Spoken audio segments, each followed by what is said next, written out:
Good evening and welcome to the Thursday, November 1st, 2018 Council Land and Shore Committee meeting of the Issaquah City Council. Committee Chair Goodman is out today. I'm Tola Martz and I will be chairing the committee today, and Councilmember Hunt is stepping in for Councilmember Goodman this evening. Welcome folks at home and people in the audience. I want to let you know the format this evening is that for each of the items that we have in front of us that have action associated with them, which are items B, C, and D, we will be first having an informational session provided by staff. Then we'll offer audience members up to 3 minutes each to speak to the issue before council, and then the three of us will discuss what our recommendation is going to be back to the full council. So with that, the first item up we have this evening is a Rowley Development Agreement update. Yes. So Keith Niven, Director of Economic Development and Development Services. So I would like to introduce Brandon Claycomb. And Brandon is going to provide the committee with a report out of the development agreement as envisioned in the development agreement. So Brandon. That's right. Oh, welcome. Welcome to me, I guess.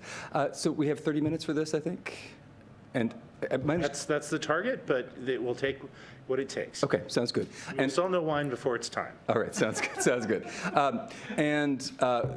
My understanding is this is the first time a report like this has been presented. Does council members have any preference for how we do this? Well, why don't you take 30 seconds and explain what you mean by this is the first time we've done this, because Paul and I know probably what you're talking about. Okay. Councilmember Hunt probably does not. Sounds good. My understanding is for this development agreement, a decision was made 7 years ago that 30 years was a long period of time without a review. And so after 7 years, there would be a review, and that would happen again 7 years from now and 7 years after that. And I was brought in as a consultant to facilitate this process. We had multiple meetings reviewing the development agreement and checking on the list of what the ordinance had said we had to check, and then included having an open house, which I asked him what your preference was, in part because I would really like to focus on that as much as possible, just because I thought we had interesting feedback from the community members. And so then that is the entirety of the report, reviewing that list of conditions that we were supposed to meet, including the community concerns. All right. All right. Let's proceed. Okay. So I think we should look here first really quickly at the ordinance, and this is from 23.1.5, project examination. Make sure you're going to need to get by the microphone or move the microphone over so that folks at home can hear you. Thank you so much. So I'm reading from the Development Agreement 23.1.5 Project Examination. By the last business day in June of 2018, the parties shall mutually select a consultant to perform an evaluation of the success of the development agreement. The evaluation will be presented to the parties prior to the end of each identified calendar year and will include, at a minimum, whether any identified public concerns, e.g. views, critical area issues, consistency with design guidelines or project vision, traffic payments and expenditures, parking or pedestrian and bicycle mobility deserves attention or considerations. And that was the specific focus of the open house, that section. What obstacles, opportunities, or constraints might exist for the master developer and or the city that were unexpected when the agreement was written? Is there consistency with the planned action ordinance? Have the parties evolved the vision for SR 900 through the area? And has the partnership between the parties led to innovation? And those points are covered in the report. Okay. Great. All right. So please stop me at any point if you do have questions. Let me see if I can get to the staff memo.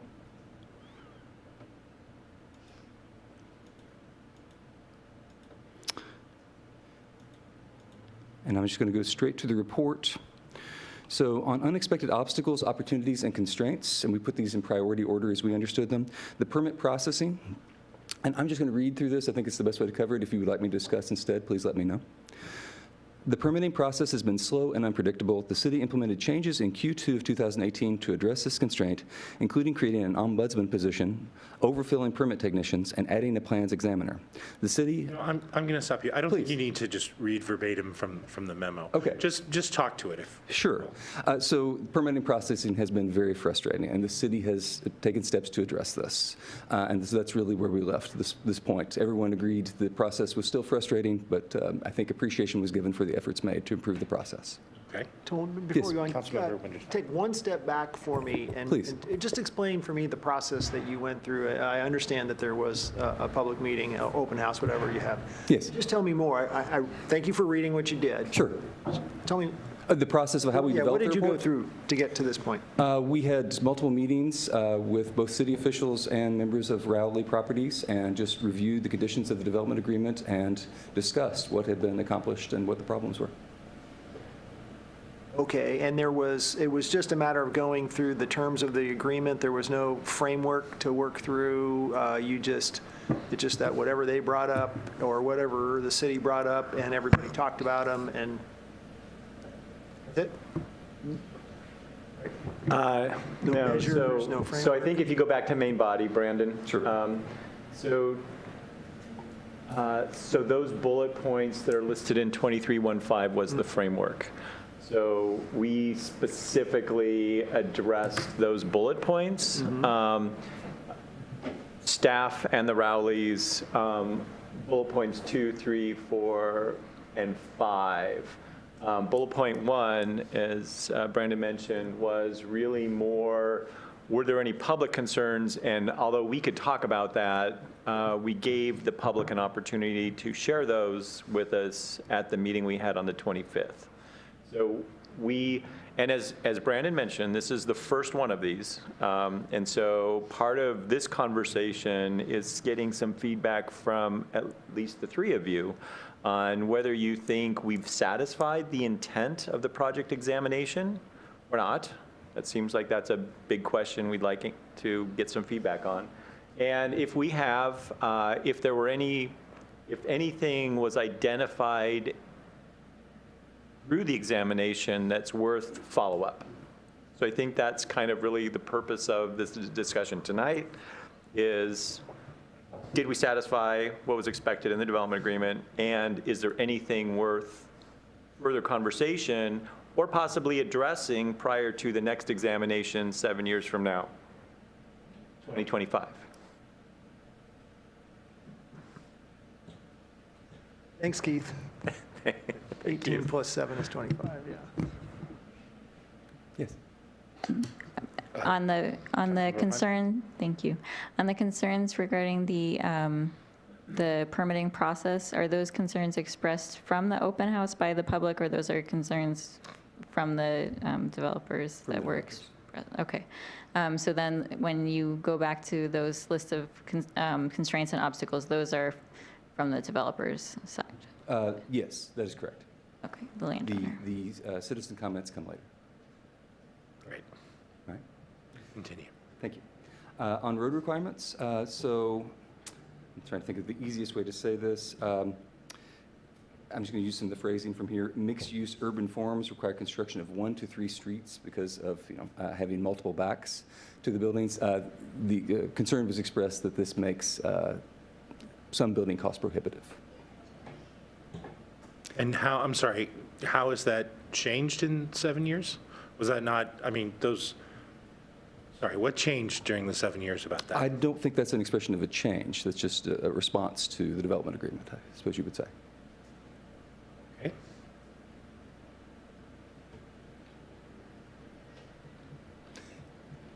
Maybe it's best to say, I think that question was interpreted as what obstacles were encountered in the process of following through on this development agreement. I think if obstacles is something came up that was unforeseen, that, wasn't anticipated in the development of the development agreement, and that seems like something that was well understood in the development agreement.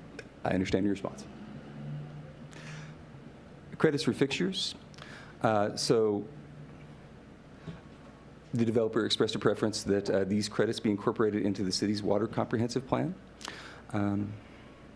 This may fall under a similar rubric as the previous comment.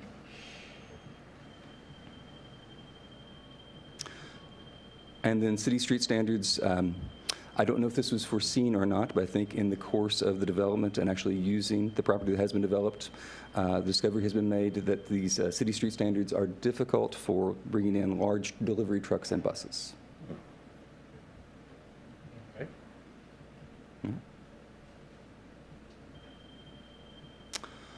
On consistency with planned action ordinances, the Rowleys did submit a letter indicating the belief of consistency.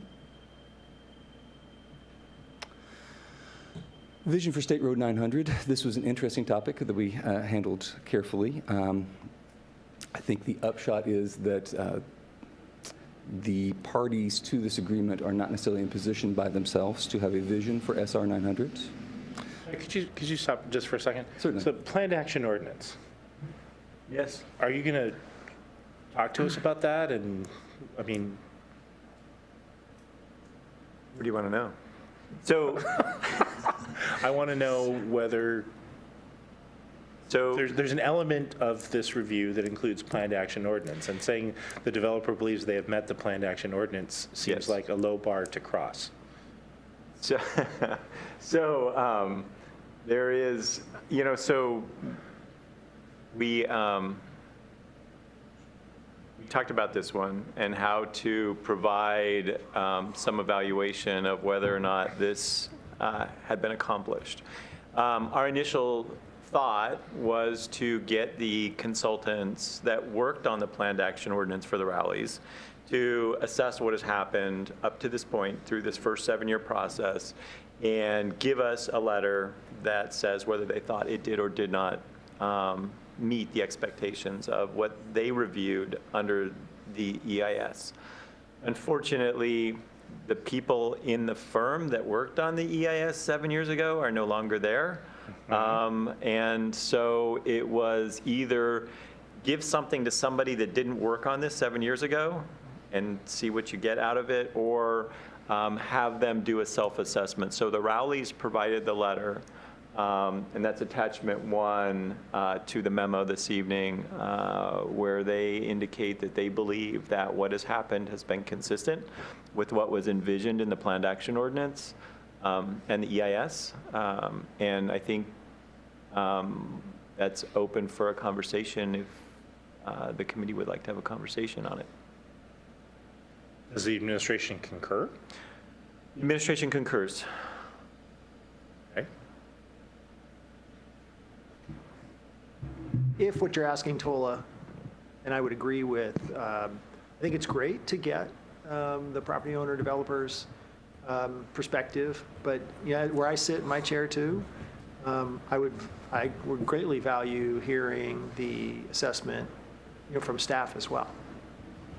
That's this two-party, Right. and we have different reasons for having a planned act. It means something to the property owner developer, and it means something to us as well. So I think hearing it from our side is, our own assessment would be very valuable to me. Okay. And can I ask, Keith, is this intended to come back to full council or just to committee? So the development agreement's not super clear on that point. So this is not an agenda bill.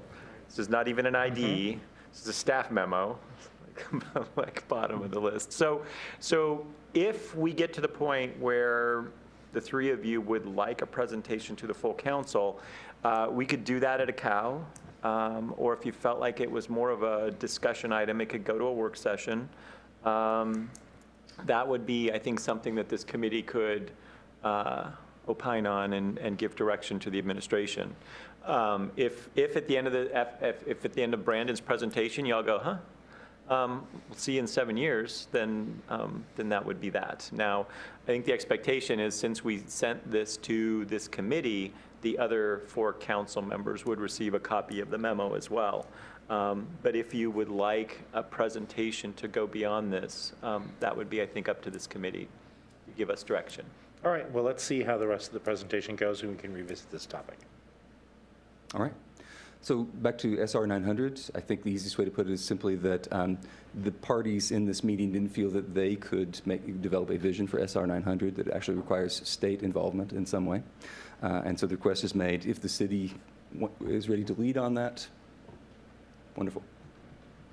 So I'll just add some context here that Brandon wouldn't have because he wasn't here then. So SR 900, because the Rowley's development agreements is both on the east and west side of 900, and because 900 is such a difficult facility to cross as a pedestrian, And because of its character, it really pushes, it doesn't create interaction between, like, because they chose to do a boardwalk, and all the land uses are set pretty far back from SR 900. So the whole approach is, there's a distance there. And that came up as we talked about the development agreement, and the city wasn't really ready. I think it would be a big lift to get WashDOT to reconsider the aesthetic of SR 900 and the function of, say, the sidewalks and the decision that was made to go with the boardwalk and not put in more traditional sidewalks. If we felt like we wanted to do something else, what this is saying is it's a big lift, and until we're ready for that big lift, it's not worth really putting time into it. And I'm not sure, in all of our priorities, this one still hasn't bubbled to the surface yet. Paul? Before too long, we're going to start working on our master mobility plan. And it may be, may I suggest that, whether it be at the staff level or however that work unfolds, even with the Transportation Advisory Committee that's put together, maybe we could revisit that then. Because my perception, my objective for a master mobility plan is to be comprehensive, to be long-term, and though this is 900 is explicitly the party's supposed to work on the vision for 900.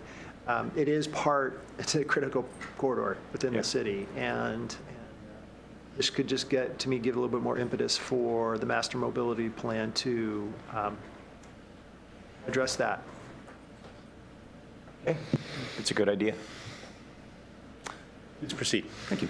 On partnership innovation, the development agreement did foster several innovations, and I don't know that a lot needs to be said on each of these, but I will go through them. Just the fire lanes between hotels made a very creative use, making an event space for musical performances.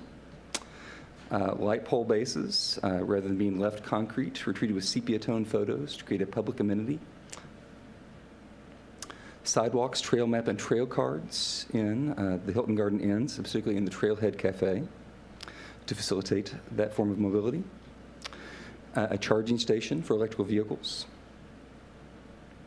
The popular office building will have a ground floor daycare. And then finally, frog sharrows. And I think we've just recently received permission for this to make these sharrows, and for the bike lanes, have a frog on them. Any questions about these innovations? Now let's get to the community open house, and it was well attended. I guess our exact numbers are not known, but they were definitely over a dozen, and we had that many people sign in. Well, I guess 11 signed in. And then we tried to group these comments. So on traffic and pedestrian and bicycle mobility, actually goes to some of what Keith was talking about. There was disappointment expressed by some of the citizens that this development agreement had not led to easier pathways across 900. Also concerned about a good way to get over I-90. And then there were several questions about Hunt, did you trails have a and question? cities. Well, I see that it says pathway over I-90, and you read over SR 900. So was that also expressed? I don't actually see that in the list. You know, I was speaking from memory there. It did have a comment on that. If it did not get into the report, I apologize. There was definitely a comment about actually walkways through both this development and the anthology development. And in the course of that discussion, there was a preference expressed for a better way to get over SR 900. Thank you. And that's actually point 3 there. Okay. Views in critical areas. Strongly expressed desire to protect Tibbetts Creek. And then an interesting question about whether the development agreement was in line with the Gilman corridor vision and the central Issaquah plan, particularly regarding how mountain views were framed.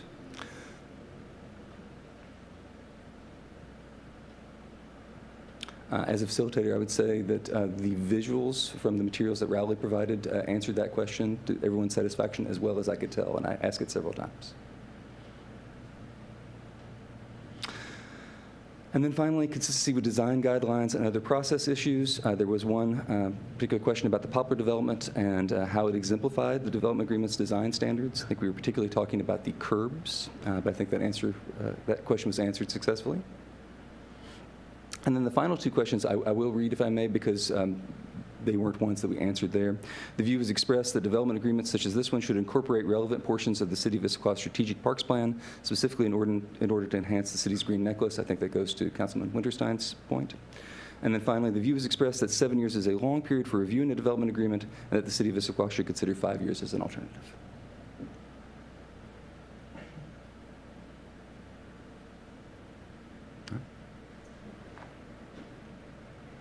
So, and that's it? That is the And- board, yes. Okay, so this wasn't how I envisioned this would go. Okay. Like, I get that there's a lot of information in the written material, but like, for instance, in the last 7 years, 2 hotels have been built. Yes. As an example. Many things have happened in the last 7 years since this development agreement was agreed upon. And while it's great that there's written information, that's those sorts of facts as context on what's happened towards, what was the vision 7 years ago, what was agreed upon, and how are we doing against that, and what were the major milestones that have been achieved, and what's still left to be achieved, particularly by what the Rowleys want to accomplish in the development agreement. I think those are all things that I would hope would be part of a every 7-year Check-in? update. Okay. Yeah, and like I said, I recognize some of that information is in the written material, and that's great. But I think in terms of, I would like this to come back to full council with I want to check with what you guys think. I don't want to directive, but Councilman Winterstein? So I reviewed the material beforehand, of course, and I thought, okay, I can't wait to get the executive summary and high-level presentation at the committee.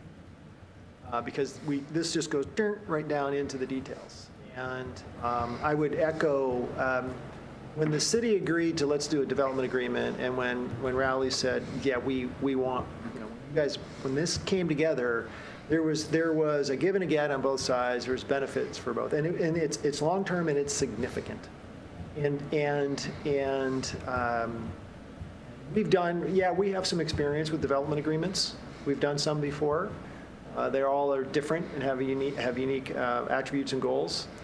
This one also happens to be right in the middle of our central area, essentially part of our regional growth center as well. So to me, what I did expect was some kind of, I would say, executive level. And I was just scanning through the DA itself, looking for statements of kind of vision and goals to see if there was something like that.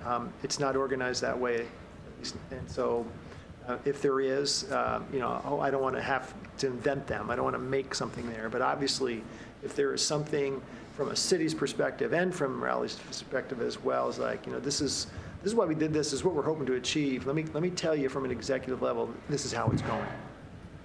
I think that would be very helpful addition.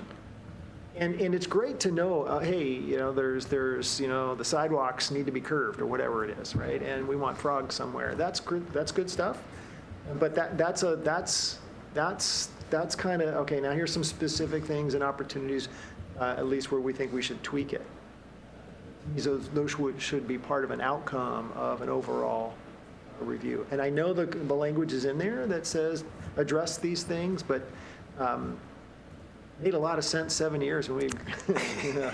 Actually, I wasn't here for that. It was before I was on the council. It made a lot of sense then, but I think that would be my feedback for you, Keith. Okay.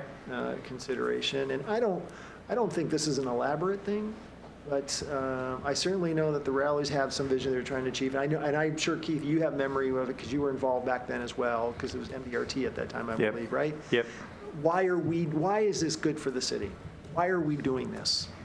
How does it align with some of our other goals and visions? And that type of update, status update, would be a lot of value to me, I think, and to the community. Okay. Councilmember Hunt. I agree with both of my fellow council members in terms of, I think that this as the newest council member, this felt a bit like stepping into a conversation and getting right down into 7 years ago, this was the items that we wanted to talk about. We wanted to talk about the barriers and the obstacles. And then now, 7 years later, we are going to talk about those things. But I think to put it in context, it would be helpful to have a higher level overview of the vision and then what's been achieved and then the obstacles and the barriers and the more specific nuances in terms of the flexibility has allowed these creative uses and those finer details. So I would agree. And I'll give it as an example a couple things that I would love to hear more about. Housing, right? There's a housing element to the development agreement. Curious how the Rowleys see the market. Obviously, they haven't built any housing yet, and that's okay. But just curious where they see that in the life of the development. And another is the creek, right? There was some of the most detailed discussions involved elements of the creek, right? And proximity to the creek, and what the Rowleys hope to do with the creek, and the relationship of the creek to the development that's occurring on the other side of the creek, and those sorts of conversations. I think the public would love to know. Where it's at currently and where they see it going. And I'll add to, in all fairness, I don't think we identified measures. Hey, keep like we have a scorecard Right. for the overall central area, but there seems to be a lot of commonality. And Tola specifically mentioned housing, and there might be a few 5 to 10 very easy to identify, commonly understood kind of measures that would be important to us and would be important, I think, to the kind of a way to state about the progress as well. And I'm not looking to make a lot of work for anybody, but I think if we would think about those key measures, such as housing, there's a jobs element, and there's major elements in this agreement that if we could just kind of score them for us. Okay. And it's score is the wrong word. I actually I wanted to avoid using that word. It's just, they're just measures, such as dwelling units. We have goals about different styles. There's higher density, medium density. We have all kinds of numbers that we're interested in. Help us achieve our greater goals as well. So how are these contributing to that? And I'll add one more thing, which is I hear a couple things in there that sound like asks of the city. And so I would be curious to know what the city sees as potential things for future action by council, and where they see sort of low-hanging fruit and where they see things that, sort of the city's response to what sounds like asks out of that. Okay. All right. Thank you very much for your presentation. Thank you. Appreciate it. Thank you for the folks from Rowley who are here this evening. Did we mention that was the first ever? Just kidding. All right. Now we're going to move on to Agenda Bill 7326, Old Town Subarea Plan Update. This is part of an ongoing conversation that we've had at Land and Shore around the sub-area plan, and there were sort of a punch list of items that came out from the last council meeting, and we're eager to, or the last, I should say, Land and Shore Committee meeting, and I believe that Kristen Leeson is going to walk us through the resulting changes. Welcome. I am. Thank you. I'm back. So yes, I just wanted to step through, if it's okay with you, the red lines from our discussion from our last conversation. I'm just going to go through the plan. It's the things that we're looking at are the things that are highlighted. The things that were just in track changes we've already discussed. They occurred at the September meeting. And then the highlighted ones were at the October 4th meeting. So that's all we're going to look at tonight. So the first one, we were just asked to move up the, excuse me, the quality of life, the threats that are there. They were actually listed. I think they were they were towards the middle, and we were asked to move those up towards 1 and 2 because those were big topics, so we did that. Number 10, oops. This came up initially from a member of the public who was not quite sure what the term neighborhood serving retail meant or neighborhood oriented business meant. And then a conversation ensued regarding, is it really about the grocery store, or is it that we also want hardware stores in there? So we tried to address all those in this and came up with convenient availability of goods and services such as a fresh food grocery store is missing. Does that work? So I think this is, and I think the format on this is going to be to just jump in as we go through this, as you see things that have feedback for. Sounds good. Okay. So I'm skipping down a few pages. Don't get dizzy. All right. Traffic. So we had longer conversations about these, and the comments regarding these were to please add some more traffic calming and regional traffic management solutions to the policies, I think, to clarify what these two things meant. So 2.7 and 2.8, we talked about both of these with the transportation mobility team too. There's an internal multidisciplinary team that talks about it and came up with monitor the recently implemented neighborhood traffic measures that discourage cut-through traffic and make improvements as necessary. Because you may recall, this thing started back in 2016 when we were still trying to figure out some traffic calming measures. And since then, some permanent things have been put into place. And they thought, let's sit on those for a while and see if they work before we start listing other things to do. And then 2.8, we went to include in the master mobility plan efforts aimed at minimizing the negative impacts of the regional traffic to Front Street and Sunset Way. Yes. I do have an issue with 2.8. I mean, earlier in this meeting, in the last agenda item, I suggested, here's a topic to address, but I really didn't try to put content into that, right? When you talk about State Route 900. And I was struck by the way the wording in 2.8, it says, include in the plan efforts aimed at minimizing. So now the language is there is actually sounds like a policy statement that would come out as a result of developing a master mobility plan. It feels like it's at a wrong level for me. It's almost like if we were to adopt this plan with this language, okay, whoever is going to start writing the master mobility plan at least has one sentence they can put in right now. And being a little bit facetious, but this felt like this was very directive at a policy. And I don't want, and I'm not saying I agree or disagree, it's more of just this level of detail, specificity about what a policy or some content of the master mobility plan should be. And I'm wondering if there's a way that we can address this that is more of, let's address the topic. Is your concern that this goes a step too far? Yeah. Okay. Yeah. It says include.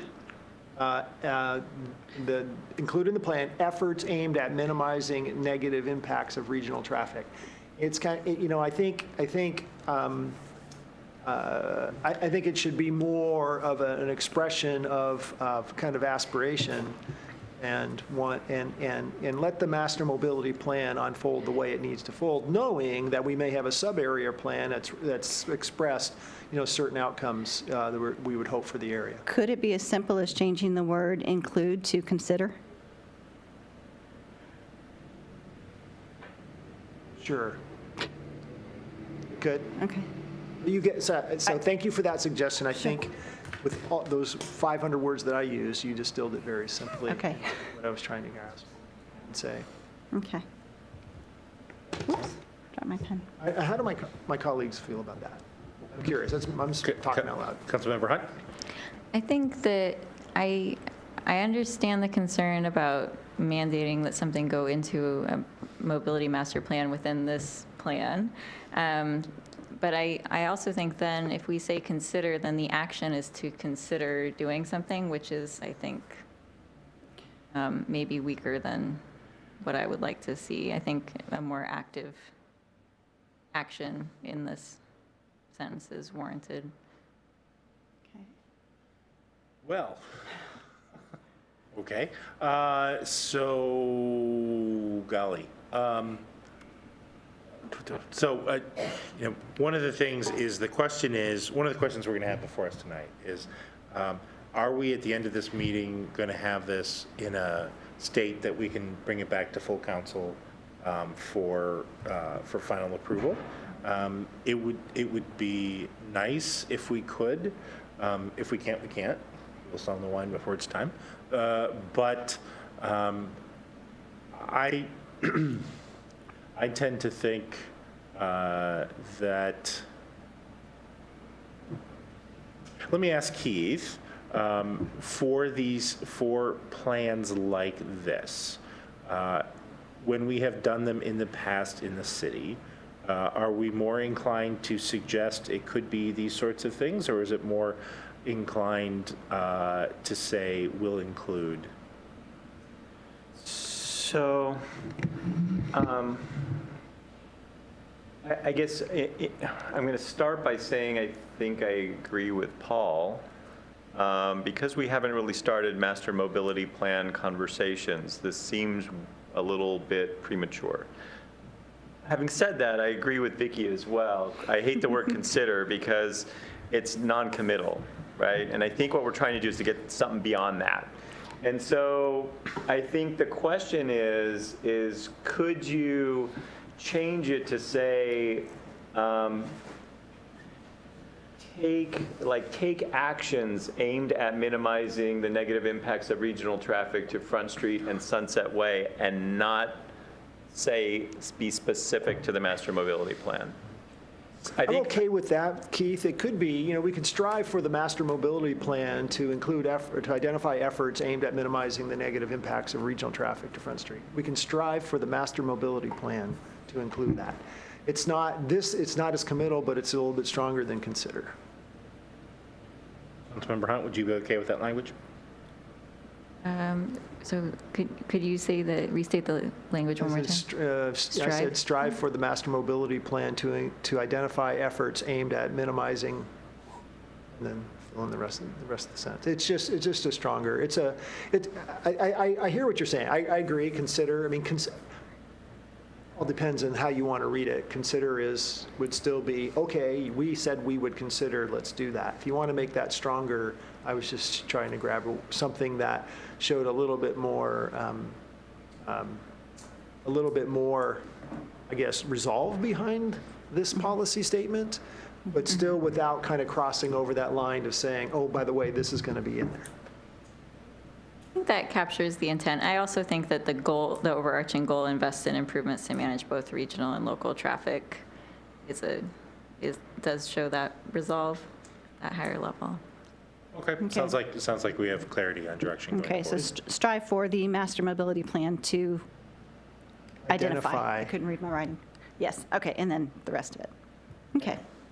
Great. All right, the next one, is a silly thing. I just included a 2018 parking analysis, and it's 2018, 2019. The one after this, we also had a long discussion.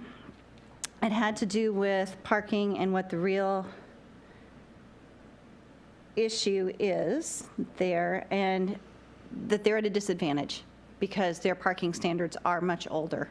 And so we changed it to say that, to say, remove code disadvantages for new and redevelopment of businesses in the Cultural Business District by updating parking requirements to better reflect a more urban environment while keeping the character of Old Town.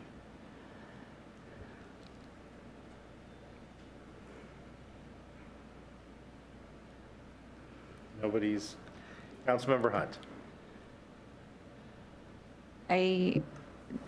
I wonder if this refers to specific code disadvantages, and I haven't seen something referred to as a code disadvantage before. So like having a higher parking requirement per square foot could be considered a code disadvantage. It's a code requirement that leads to a disadvantage for a business owner. Right. I guess my feeling on it is that it is characterizing it in a certain way when it's just a non-neutral way of characterizing the parking code. Without actually mentioning the parking code. Right? Parking doesn't show up in that paragraph. We're talking 2.10. Yes. Oh, because I see, because it's within overall heading of parking. Right. Because I was actually thinking that broadly, yeah, parking, but. So this was specifically, so for Vicky, who might have missed the previous conversation, this specifically came up from the Old Town Task Force by some of the business owners on Front Street.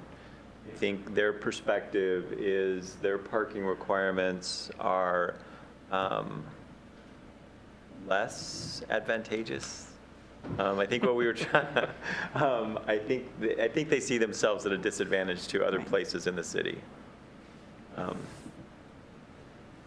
Perhaps that's why you're using that word disadvantage. I kind of agree. I agree with Vicky that without mentioning parking code or whatever, however, it would be, I think this statement would be helped if it was a little bit more explicit in terms of, it just says remove code. Okay, and code disadvantages. That is an odd way of saying it, but, so we certainly are wordsmithing. But if the issue is that, there's an agreement that the parking requirements for redevelopment? Development or redevelopment, yes. Development or redevelopment are not as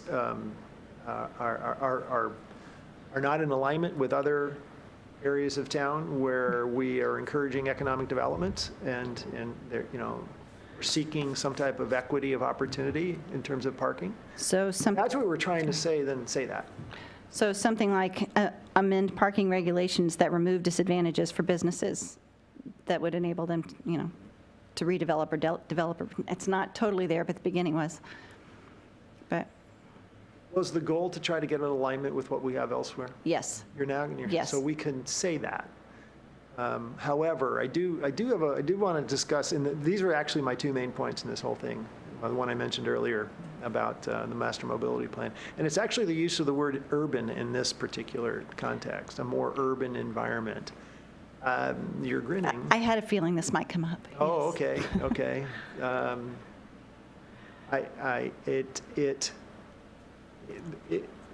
We have dramatically changed the land use and the capacity of what can happen in certain parts of the city.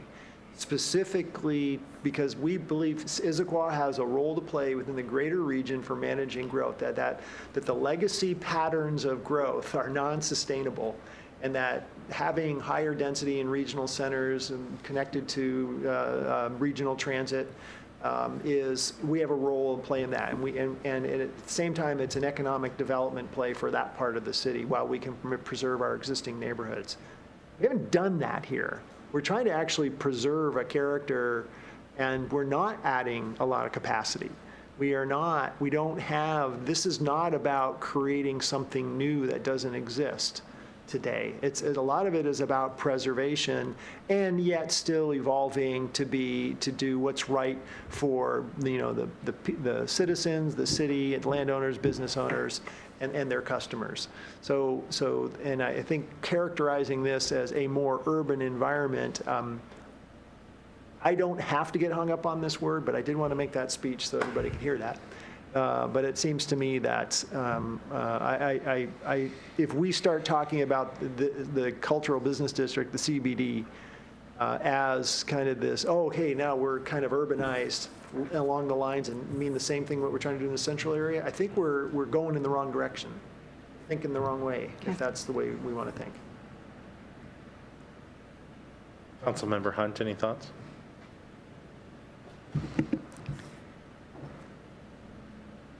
Well, the first thought is it does speak to keeping the character of Old Town within the rest of the statement. So it's there, but I wonder if it could be simplified to something along the lines of update parking requirements to update parking requirements while keeping the character of Old Town, maybe something to do with to adapt to the needs of businesses, but I think it could be stated more simply. Director Niven, hearing this conversation, because I also urban doesn't seem like quite the word that we want in this situation. But putting all these thoughts together, do you have any advice on how we might parse this to reflect what you're hearing? So I'll look at my staff and say, Kristen, are you ready to propose? And I'm working on it, but Alternative? I'm not quite there yet.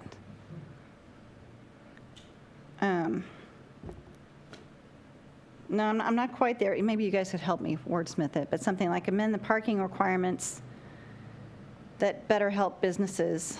Well, no, that didn't work either. It's not in order. Maybe that helps businesses be competitive with other parts of the city while maintaining the CBD's unique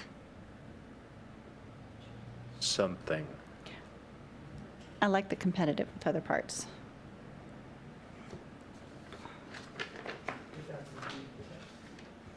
That's what I thought, yeah, that's what Yeah. I thought I was hearing. I think that's the intent. What'd you say? Pardon me? So that's the intent. Yes, that is the intent. Okay. So we didn't quite have the end of that sentence, but But we know where we're going. yes. I'm confident you can finish that sentence Okay. in a way that makes sense. Okay. All right. Councilmember Hunt? I would suggest that the end of the sentence is still while keeping the character of Old Town, because I think that part is very, very thoughtful and accurate. Sounds good. We have agreement Okay.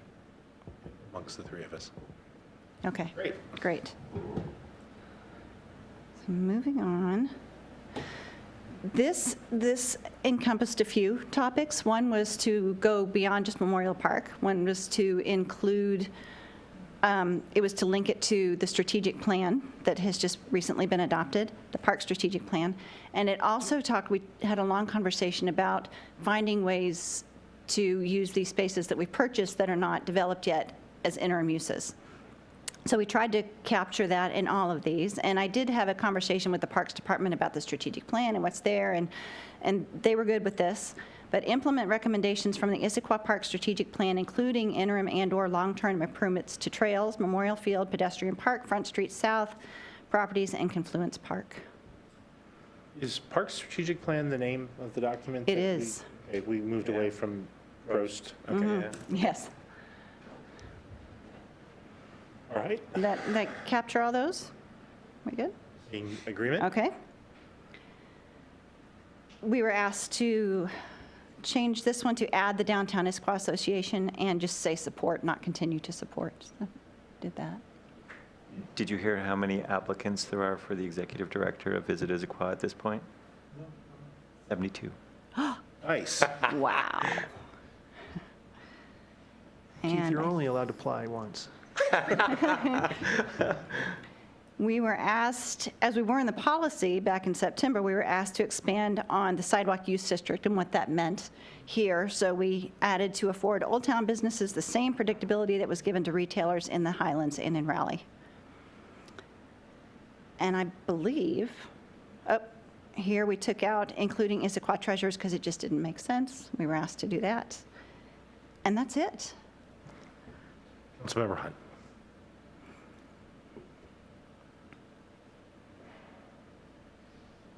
So was the intent to include wayfinding measures to find or to direct the public to see the Issaquah treasures, or was it more, it just really didn't fit If I in recall retrospect? correctly, it was to direct them to the treasures, but then that would be part of the wayfinding plan. Okay. If we put that in there. And that's all I have. Those were our changes from last time. Further thoughts, questions? All right. Anything else to present right now? That's all I have. With that, I will ask if there's any members of the public that wish to speak to this, pardon me, to this agenda bill before we make a decision on it. Seeing none. That'd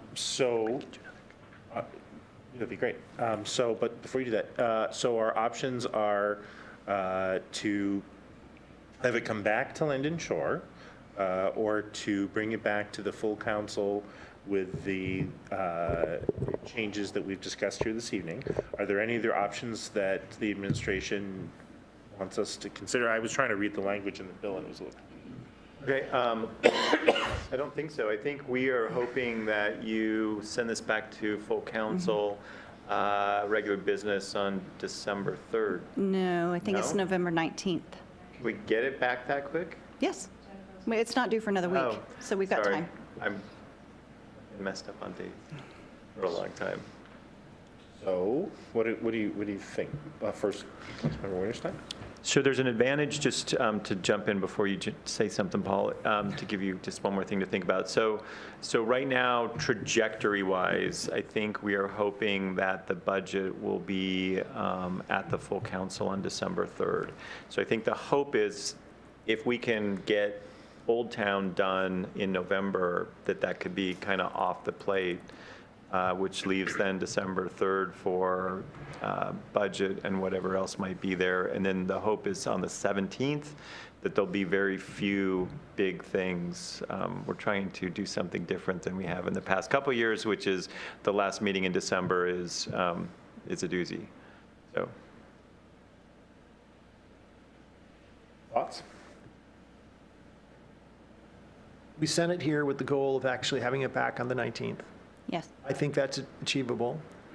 My ask would be that there is some wordsmithing that you're going to follow up and do, and I would ask that, that Tola, in your capacity, or if you want to ask one of us, at least somebody from this committee have a chance to actually review and give you some feedback on this before you finalize that and put it in the packet that you distribute to the rest. We can do that.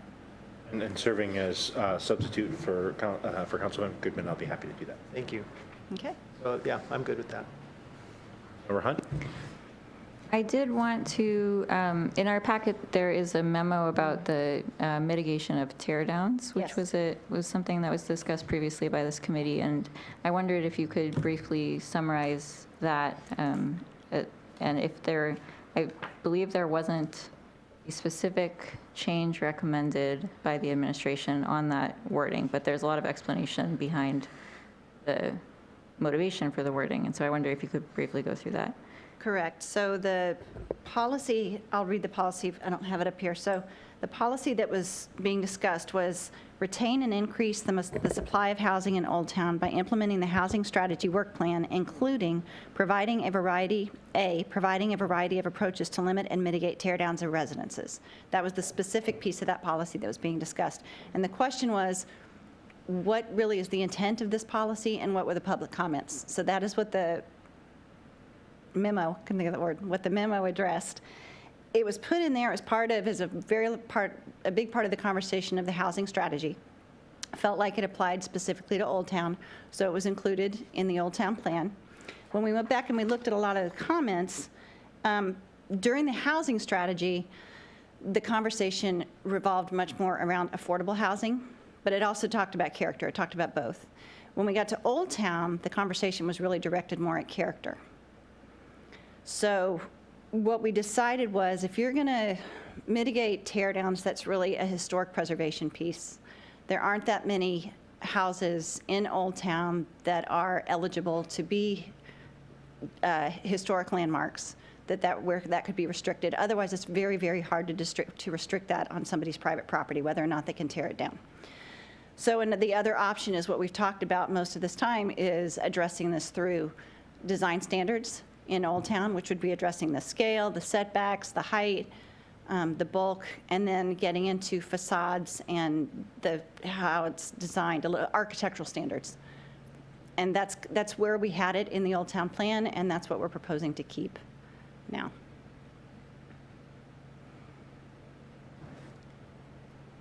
So there's no change recommended. Correct. I wonder, though, because it was raised as what is the motivation, and somebody reading it who isn't familiar with the housing strategy might not be familiar with that being the motivation. I wonder if we could add one sentence to the effect of to maintain the character of the housing stock and. Sure. To the plan, to that goal, or that Yes. policy. Sorry, where would we put that?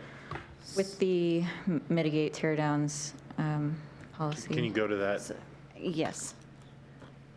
Not that way. It's 5.4 in the plan. here we go.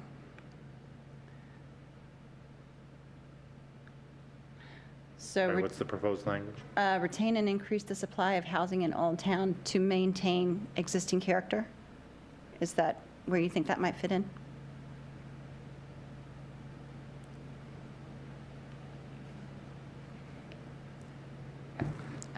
Because some of these have to do with the affordability, I think it would actually go after the Part A, providing a variety of approaches to limit and mitigate teardowns of residences to maintain character where possible. And then the next one is seeking out affordable. So I think it is specific to that bullet. Good with that, Paul? Let me ask a question first. For the housing strategy, what we have is a work plan with a number of items to complete. Some are done, some are still to be done. Remind me, is a policy citywide on tear downs, is that considered done? No. I thought.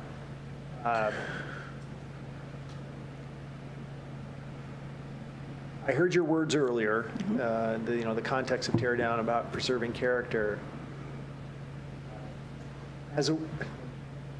It means for me, to me, a large part of it is about preserving as well, not just affordable housing as well. And I really not interested in creating a carve-out on any exception to tear downs for Old Town. If we're talking, affordable housing is everybody's issue. So if we're going to have still develop a policy around tear downs, and it may not be it's no panacea, right? Affordable housing needs 101 things all working to make a difference, and this is just one little tool. We're not even decided we're going to do anything about it yet. Right. But I don't want to carve out here to actually say, hey, oh, by the way, whatever we, and I'm not sure if this is the intent or not, whatever we do for tear downs in our housing strategy, for Old Town, it really means this. I don't want to do that. So I'm not quite sure I'm following. Does that mean you would rather see it as a policy in the comprehensive plan so that it does apply more citywide and then it comes to the Old Town level? Well, we are going to we still have to complete our housing strategy. Yes. And the legislative body deciding on a policy on tear downs, that is work that's still in front of us. Maybe I'll ask this as a question to you. With this memo and with the way you characterized it earlier, I got the sense you were saying that, however, for when we talk about tear downs and in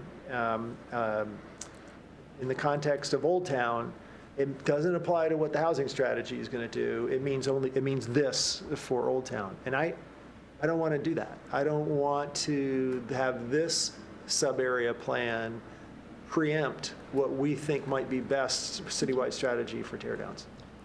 So can I ask a question Yeah. to Kristen? Yeah. And I don't know, I apologize. So 5.4 A, B, and C, is that straight out of the housing strategy, or is that language specific to this sub-area plan? Straight out of the housing strategy. Okay. Councilmember Hunt. I don't think it's actually, I think that it says more in the strategy than, it's an excerpt. Right.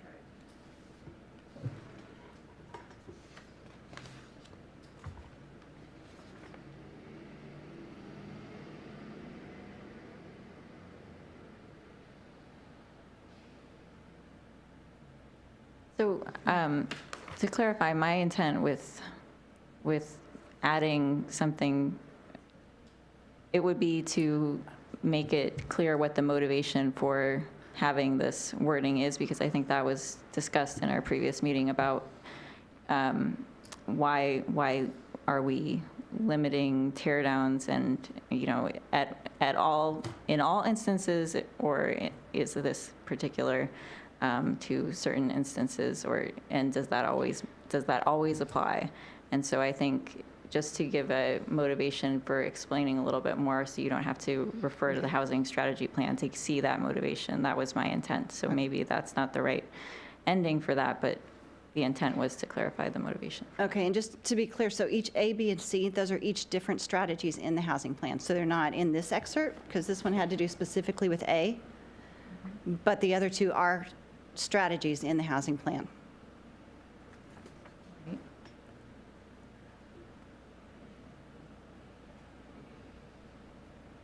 So, let me understand. We want to make tear downs less common in Old Town than they are elsewhere. No. I think the idea, so this was identified and adopted as part of the housing strategy work plan. And to Paul's point, it hasn't been unpacked yet.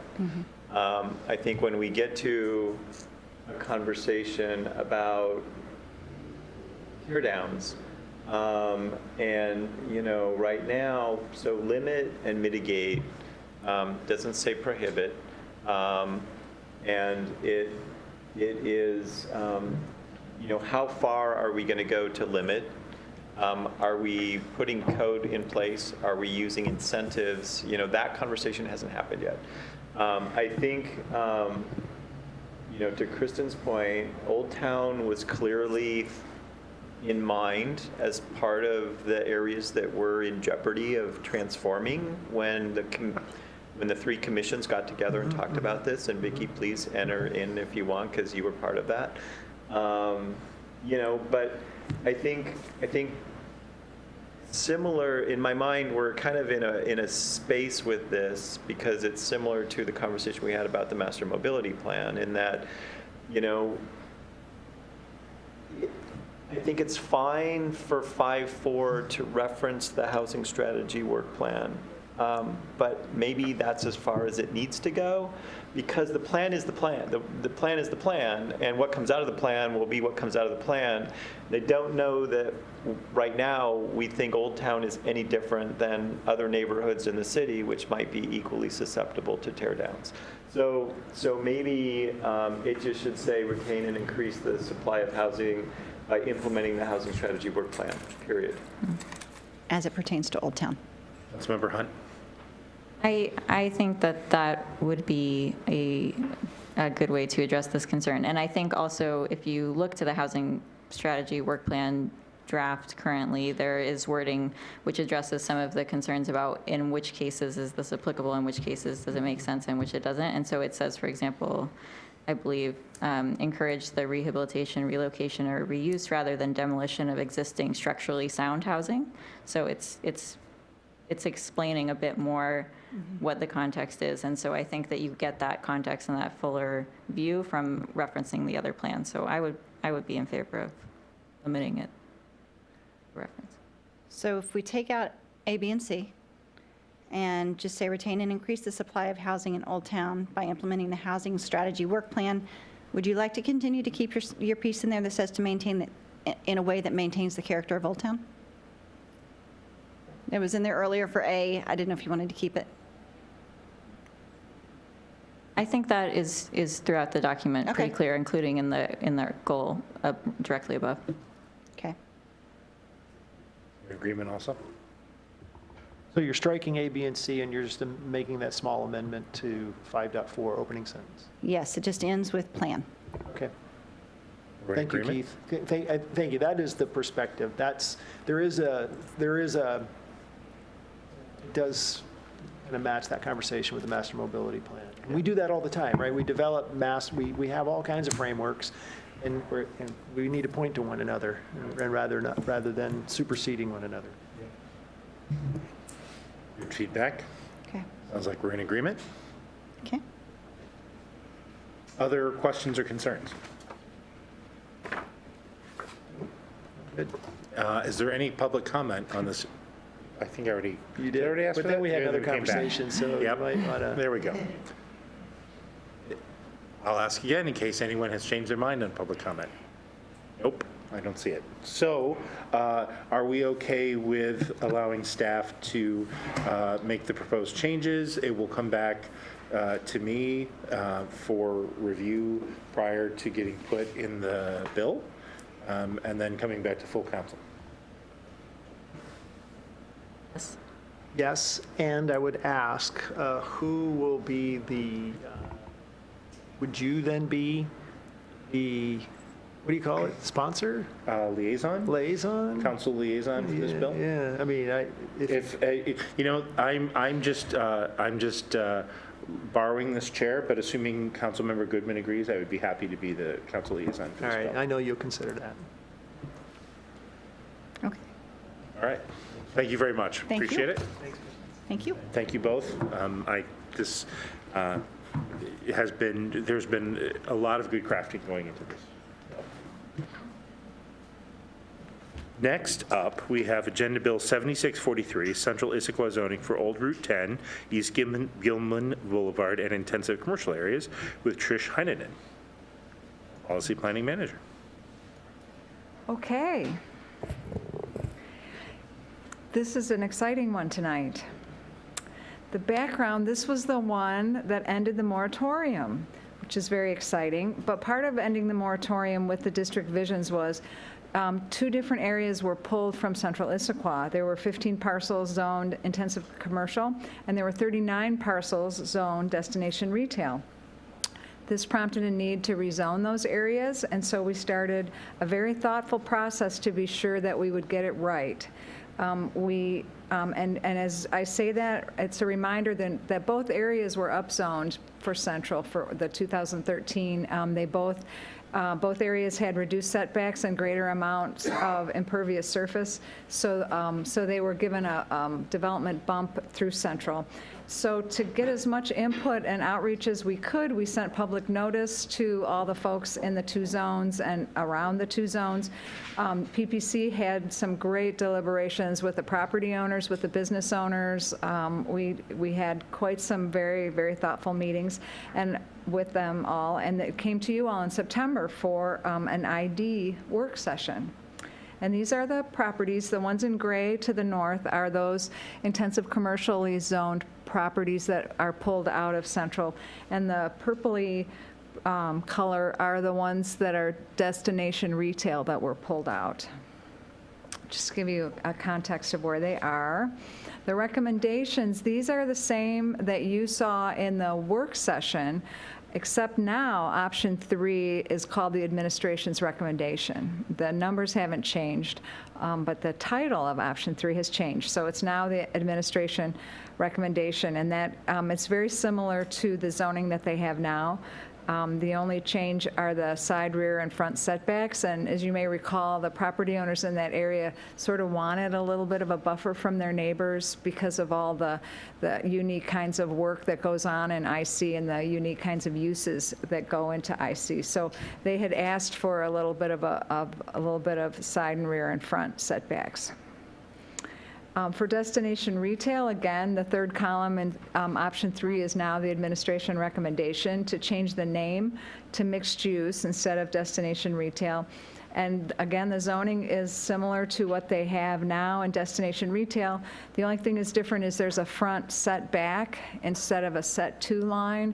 And again, that was, we gathered that from some of the property owners that had a lot of things going on in their front yards. That a set 2 line, a build 2 line wasn't working for them very well. So we thought that was a good idea to make a front setback. Councilmember Hunt. Thank you. Was it unanimous, or were there different businesses that had different opinions as far as the changes for setbacks and side, rear, front setback? The folks that were at the meeting, they all seemed fine with the recommendation that we came up with Planning Policy Commission and them, and we were just sort of referees, it seemed, as they were working sort of through what would be the best for everyone. Okay, And so it seemed to be unanimous for the folks that were there. Thanks. Did you want to? For the destination retail. Correct.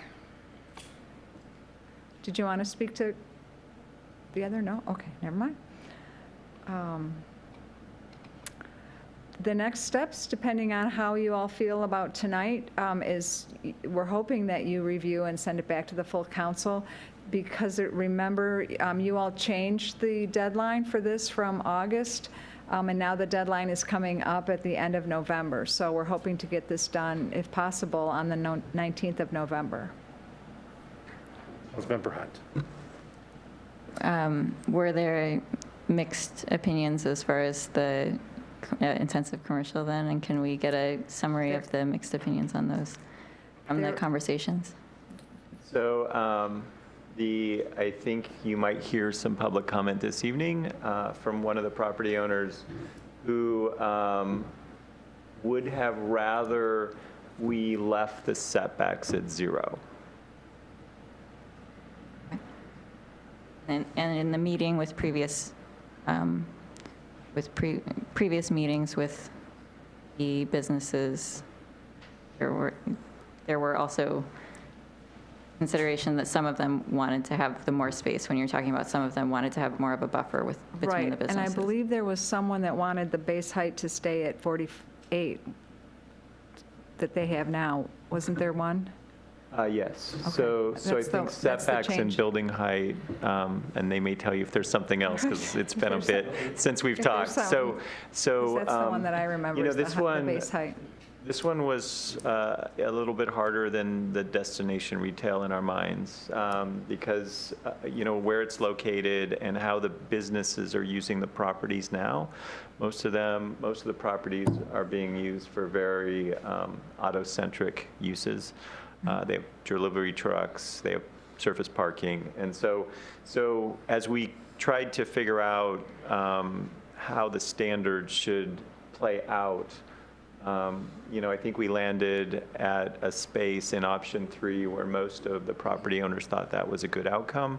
But there was at least one property owner that would like, I think, the council to consider keeping the building height at 48 feet.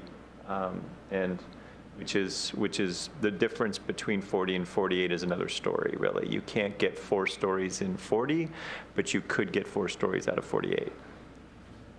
Thank you. Any other questions? Yes. Councilmember Wordenstein. I know the title says administration recommendation. Can you give me your full argument for why that is your recommendation? My full argument? Well, I would say my full argument is that we worked, I think, very thoughtfully and diligently with Planning Policy Commission and the property owner, business owners that would come and talk to us 3 different times to just get to the bottom of how do you use your land, how do you feel about the different choices. We had many options on the table and just talked through all of them, the pros and cons, and I think we came out with a solution that everybody seemed pretty happy with. So I think we went with that, and even with the name change to make sure that those that do have what we consider destination uses wouldn't be tied to that, because there are some uses in destination retail that really aren't destination. They're just lovely, wonderful uses, but they're not technically destination. So we even changed the name to make it seem that it's more accommodating of more uses than just destination retail. So I think we worked hard to make for everybody, for both intensive commercial and the new mixed use. That would be my full argument. Okay, and in an intensive commercial, it is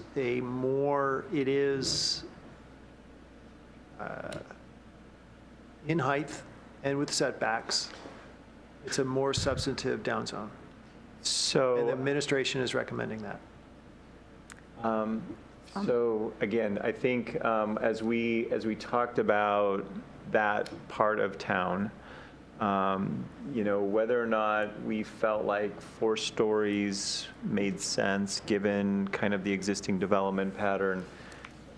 So we landed at much more of a hybrid than we did with mixed use. I think what you see there is they are retaining their impervious.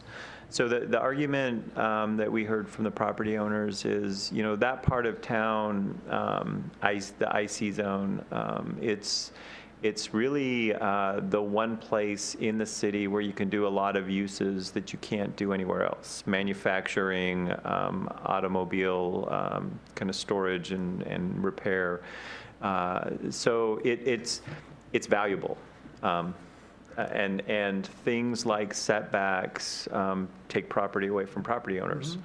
And so, but as we talked about kind of the way that the properties were being used, there are other limitations to how close buildings can be to property lines besides just zoning setbacks. There's also building code requirements that if you want a building within a certain distance, usually 5 feet of a property line, it calls for a different building type.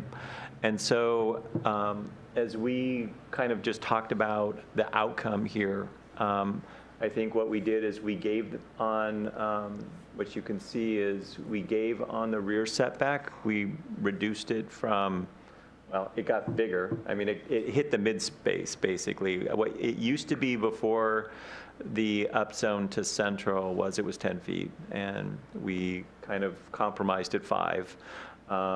And we took the building height back to what it was before it was included in central. I mean, part of this conversation about this area with the Planning Policy Commission was it just did not seem like it was part of central Issaquah. And so we could have, I think where we started was suggesting it go back to what it was before it was included in central Issaquah, which would have been 40 feet, 5, 10, and 10. But as we talked about it with the property owners, I think we were looking for a win-win outcome, which is why I think you got the hybrid option 3. And I think that worked for everybody except for we had one property owner who expressed a desire to have the taller building and the reduced setbacks. So, Councilmember Hunt. So the timeline is that it was previously 40 IC. feet, okay, previously the IC, all of the IC. yeah, it started as option 2. It then went to option 1. And now we're and now recommending 3. The administration's recommending 3. Okay. Councilmember Winterstein. Regarding, go to the next slide. It does say destination retail. I wasn't sure what was on your slide there. We already have a mixed use. We do, good, we do. What are you calling it that for? I mean, Because that's what we want. One of the big arguments for kicking it back and not completing it last time is, oh, we already have a land use that addresses Right. this, and now we're That's what we reusing a want. name, and these are different specs. Right. But that's what we want, though. That's what the So party line said. same for intensive commercial. You're going to have intensive commercial in central, intensive commercial outside of central. You're going to have mixed use in central. You're going to have mixed use outside central. So this is actually a parallel to the IC. Okay, but, okay. I mean, there was just an argument that we got something we could already use. Well, we didn't. We made up something new still, so I We did. don't quite get that. I'm not sure why you call it mixed use. Because I think because it allows residential, office, or So does our retail. retail.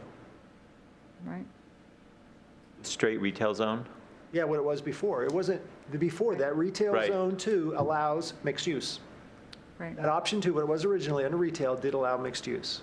So I thought maybe that's what we were going to do. Let's just go back to, well, but there are other areas that are zoned retail, right? So if you change the existing retail one, you'd be changing a lot of different areas. Right. So that's why you didn't want to reuse retail. Well, plus it's also a little bit of a misnomer in that, okay, why would you have a zone called retail that allows apartments? Because that seems like that doesn't make sense, but it's what is You want to allowed. call that mixed use instead? I do. Yeah. Because okay. it could be I mean, I it could be get that. anything. It sets a better expectation for the community. Mixed use means it could be anything. Right.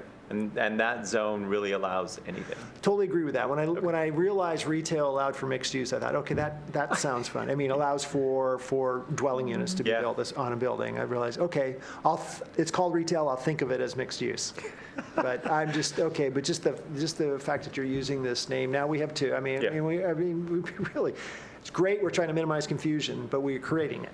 We really are, because, hey, what is your zone, mixed use? But where You are interact. you? Yeah. Which mixed use is it? Yeah, mixed use, non-central area. Yes.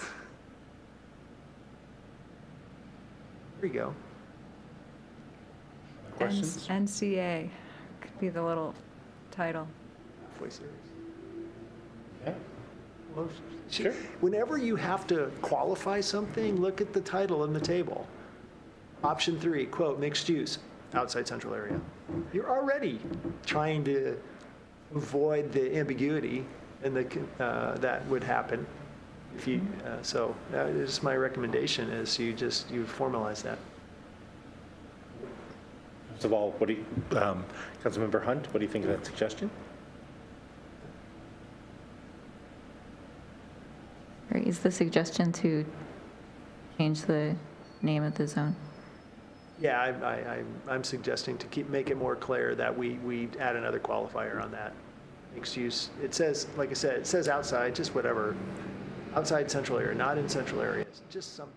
This is a nit, right? I think the real important stuff are all the numbers down in the table, and then there's many, many, many, many pages of code revisions that you've got in here, which I hope faithfully reflect this. But I do want to go over those as well in this meeting, just to make sure after we finish this conversation. I have a question about the floor area ratio. There was a change from the existing central standard to density limited by the impervious surface ratio, height, setbacks, et cetera. So I wondered if you could explain why you would go from having a requirement to having it be not a requirement. Because that's the one thing that the central standards have that are different than the rest of the city, the IMC, is that they do floor area ratio in central, because it tends to have a different way of calculating your density and making your buildings the bulk of your buildings. Whereas since it got pulled out of central, we didn't want to have that sort of be the unicorn in outside of central to still be using an FAR. That just didn't seem appropriate. So it goes back to the IMC standards for density and the whole envelope piece. So I'm still on Paul's nit. I don't disagree.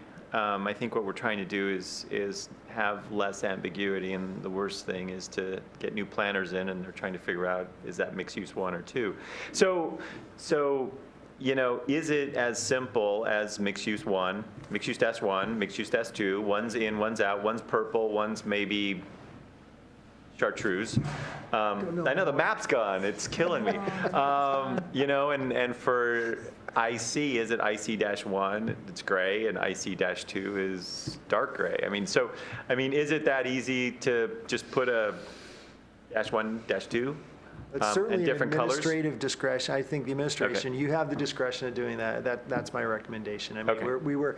one of the reasons it's back here is because we wanted to eliminate some confusion. And by just reusing the name, I don't think we've Okay. achieved that.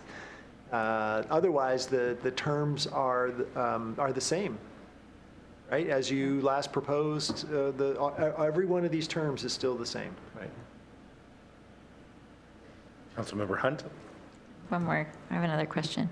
On the setbacks, there's the change from the existing standards to the 10-foot for the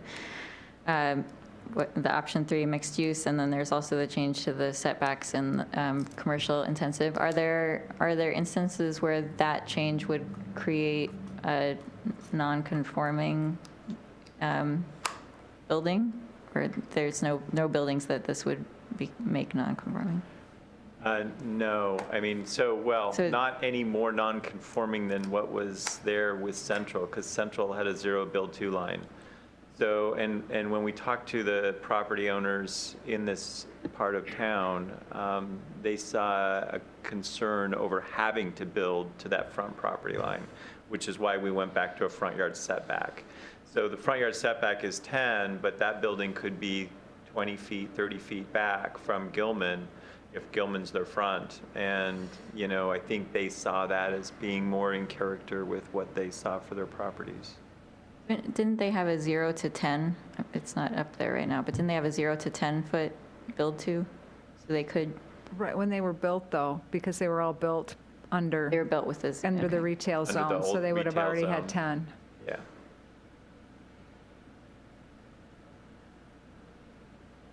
Other questions?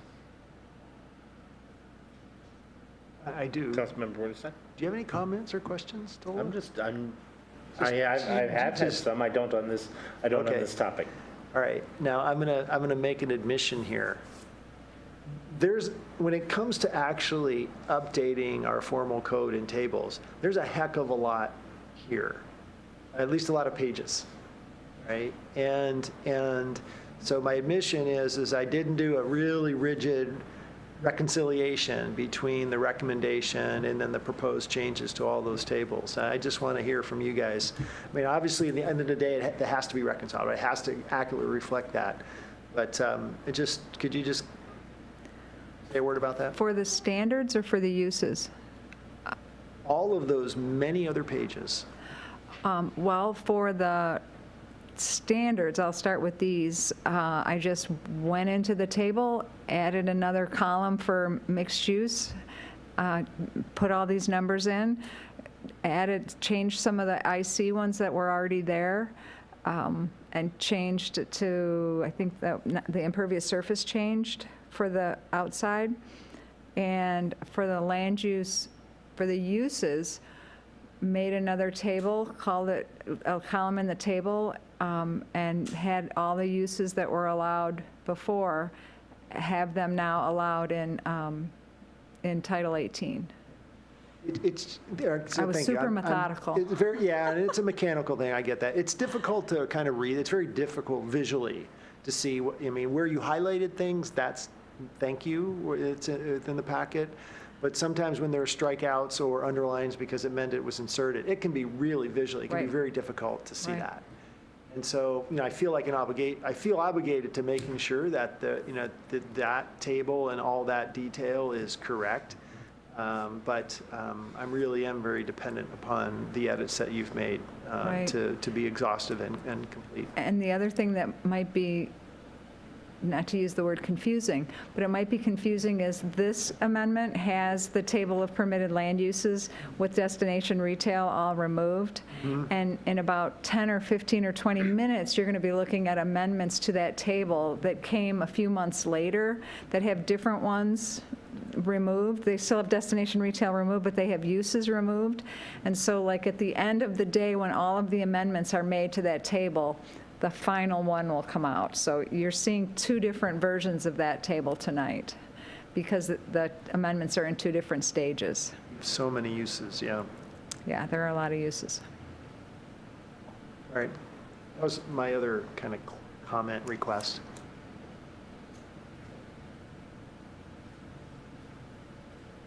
All right. Public comment? That ends your formal Yes. presentation on this? All right. So with that, we'll ask if any members of the public wish to speak to this measure before we decide what to do with it. Now, I would like to invite you up, and I'll offer 3 minutes to each person who wants to speak to it. Sir, please come on up, and if you wish to, you can give us your name. When you come up to the mic, you're welcome to give us your name and relationship to the city, but I don't think you have to. My name's Tom Huffnagel. Is there a way to go back to the map to show which property we have? I was thinking the church, sure. There we go. Perfect, thank you. Yes. Should go if you The mouse works to point. point where you are. Great, I see it right there. We're this property right here, this gray one, fairly good-sized chunk of land there.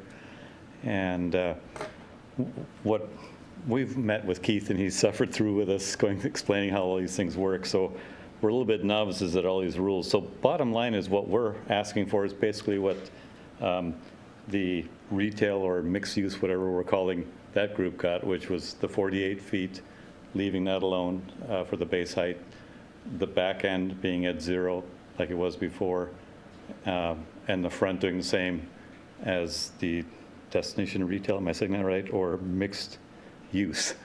I'm not sure which word you're using to describe it, just to keep everything in parity and consistent with the old rules we had. Other than that, the front one, the 10 feet, that's fine. And I guess I would say there's so little space left for intensive commercial that truly we're using up everything we can at this point. Not at this moment, but the growth that we're seeing in this area. I was telling Vicki earlier that they had a news report that they expect a 30% increase in population in this greater Seattle area between now and I think it was 2025 or 2030. I can't remember which of the two it was. So, I mean, it's going to get even worse and more concentration. And I guess the last thing I'd say, and Keith, correct me if I'm wrong on this, on Lake Sammamish, oops, let me look here. Lake Sammamish Way, there everything's being left the same, isn't that correct? The 48 feet base height, the ones that are right on there. So basically we're behind them sitting there, and the ones on Lake Sammamish Way would keep the old rules, but we're behind them and we'll have lower rules. So my other comment is I don't think we're making that part of Issaquah look bad or anything like that. We're going to be at the same height as what you're seeing on Lake Sammamish Way. So my, I guess, ask here is to, like the destination retail or mixed use, to keep the same rules as they got, which was just the front got changed. That was it, the 10 feet back. That's the ask I have. And some of our other neighbors aren't here tonight, so I'm not sure what happened to them. So, I'm sorry, can I ask, so the difference between what you're hoping to see and the administration recommendation is just height? The height and the, can I go back to that slide? Is that the arrow key? These here? Ah. There you go. Perfect. What you can see is before we had side was 0, now it's 5 feet. Rear was 0, and now it's 5 feet. And the front is now 10 feet. We're just asking to have the same as the mixed-use destination retail has, where basically everything's left the way it was. And again, I hate to use this word, but this is the intensive commercial area. This is where different manufacturing could be there, hotels can be there. There's so many possibilities of what can go in there that I can see down the road that somebody's going to say, God, we need every inch of this that we have. And we've turned down people who have wanted to do things like put in cell towers, because even my wife and I aren't comfortable with that. But, you know, in the future, there might be a building where we do need that height. And since it's a fair amount of land, it's not inconceivable that we would use that. So I think just like destination retail or mixed use, we're struggling to keep what we had pretty much, except for the front part, the 10 feet. So that's, I think you said 3 minutes. I don't know, did I hit the 3 minutes? Well, thank you very much for your Yeah, comments. thank you. I appreciate it. Is there anyone else who wishes to speak this evening on this issue? I would like to thank my. Okay.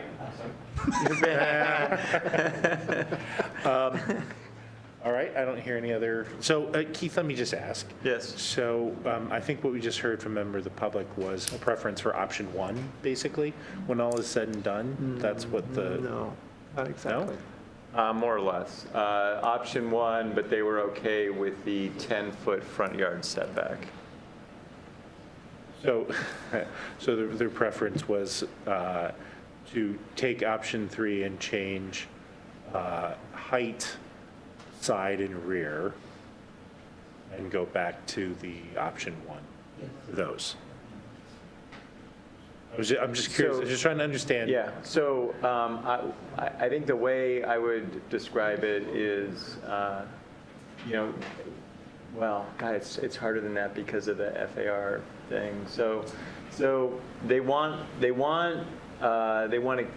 same building height that they had in central Issaquah, Right, which is 48 feet. which is, so that's a little deceiving. So let's unpack that a little bit. So right now, the maximum building height is 65 feet. That's 5 stories.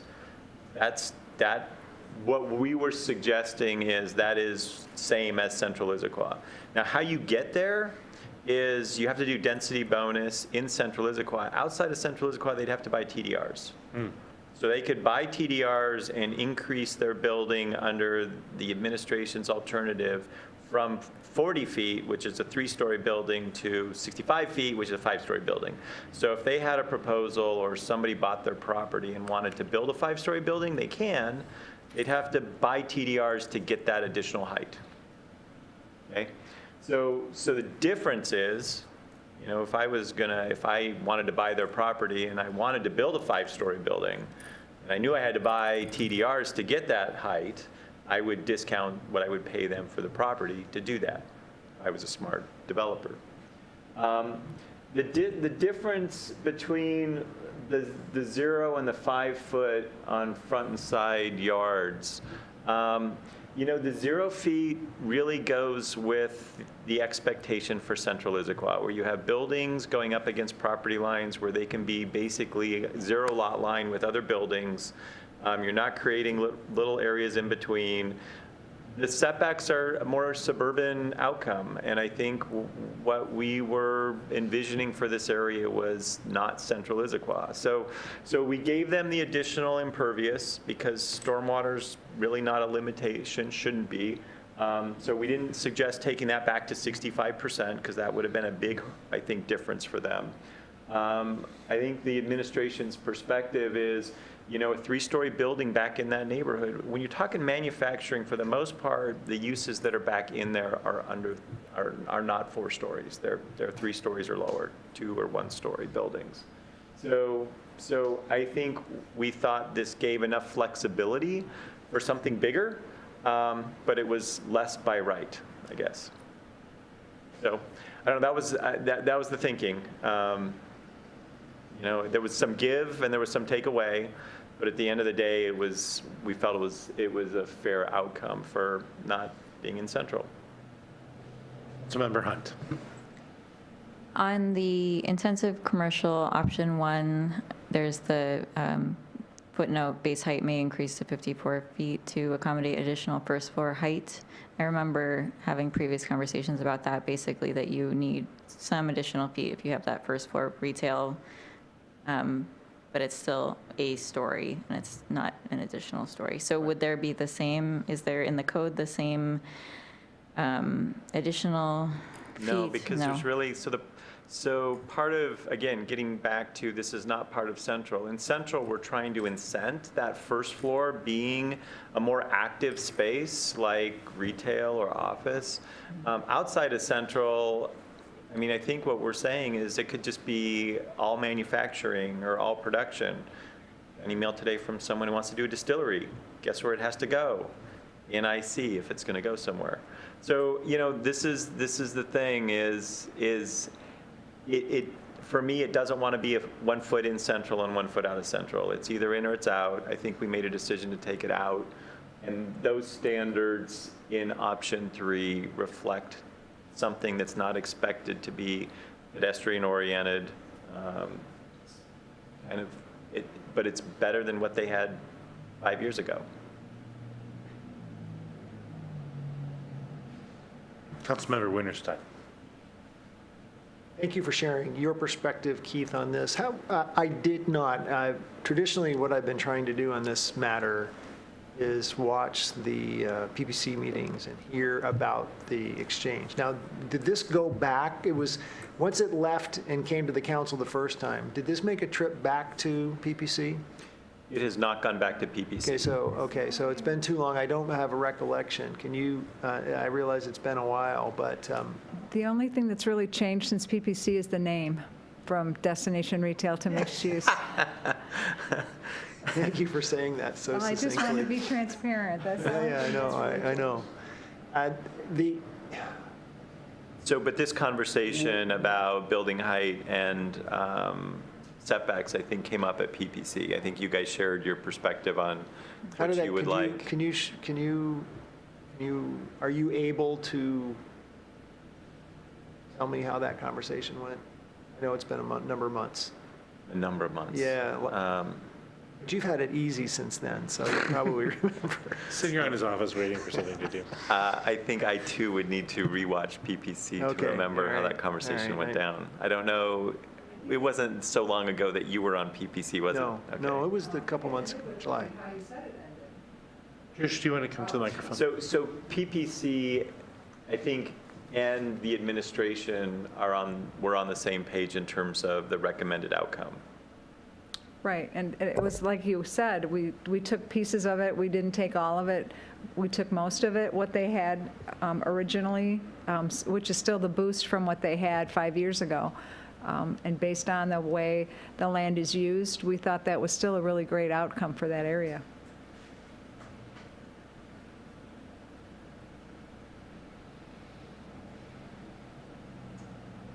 All right, what do we want to do? Councilmember Winterstein, Sir? have a proposal for what we want to do with the 3 recommendations that we have in front of us? Or the 3 options, I should say. With one recommended by the administration?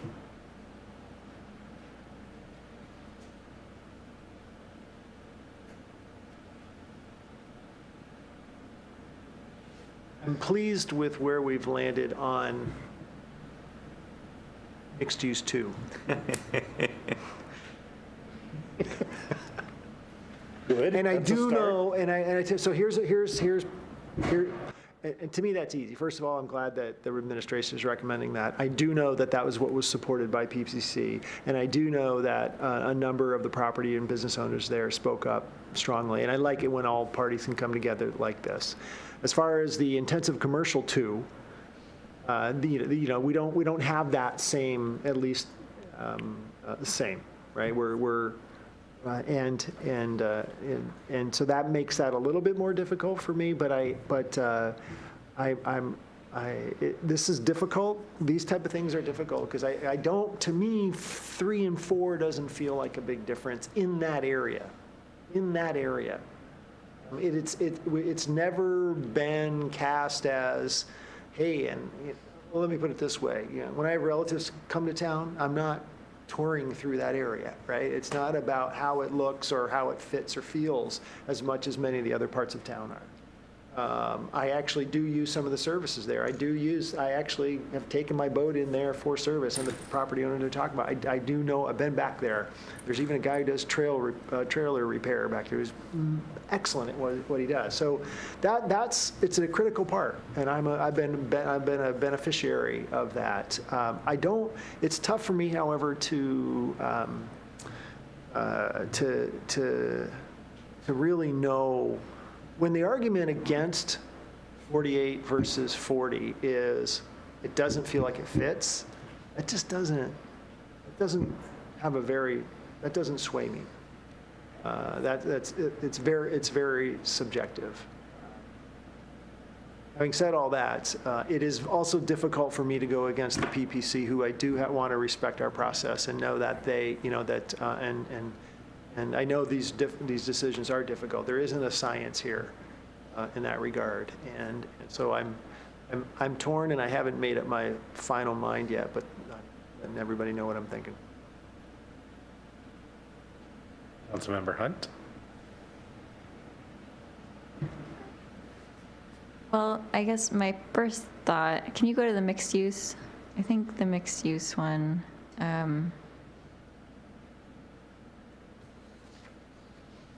Okay, so yeah, it was going to be a question. The mixed use, it does have that base height for an extra floor or extra feet on the first floor for retail and service.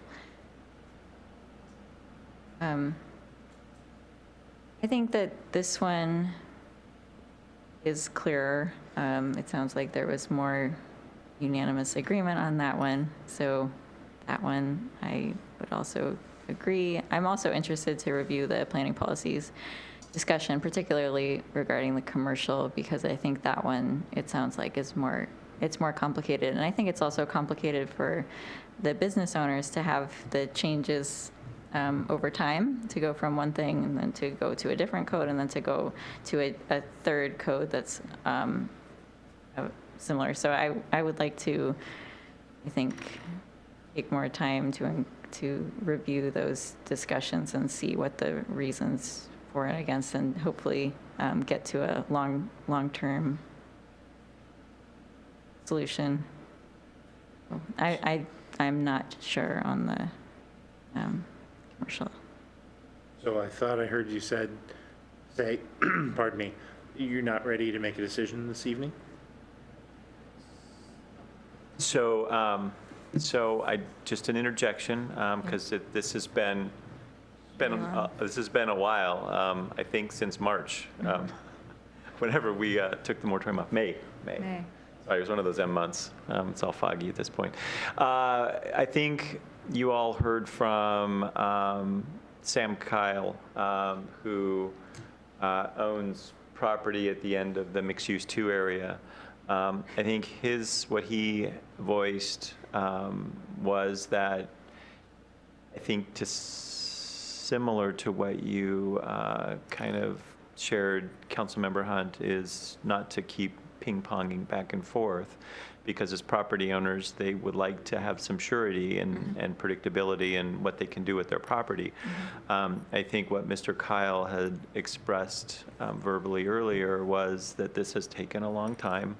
He's got plans that he's working on, and they're on hold until we resolve this. So I'm not trying to do anything other than to remind the committee of some public comment that has been shared by one of the property owners who's not here this evening, and that is to hopefully get to an outcome that can allow the property owners to move ahead with whatever plans they may have. So can you go back to intensive commercial?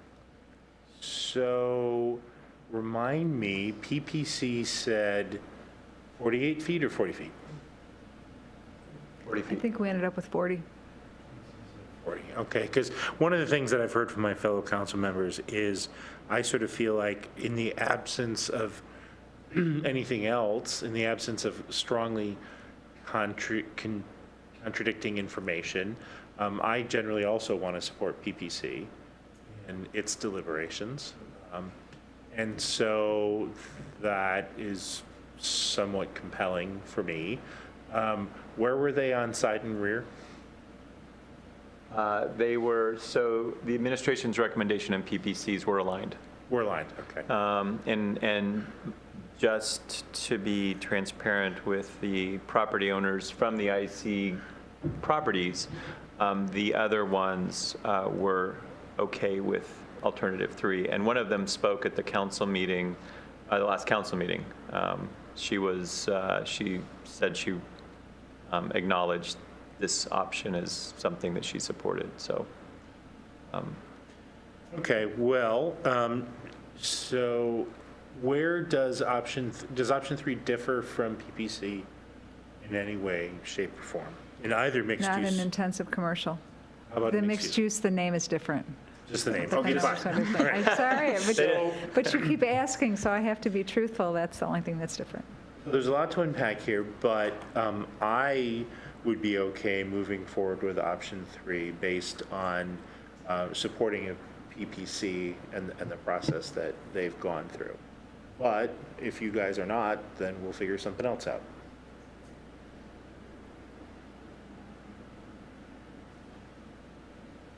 Another question. So the additional feet on the height for the 4 stories, that's necessary for, at least in the footnote here, it's saying that's necessary for retail and services uses and office entrances, lobbies, or underbuilding parking.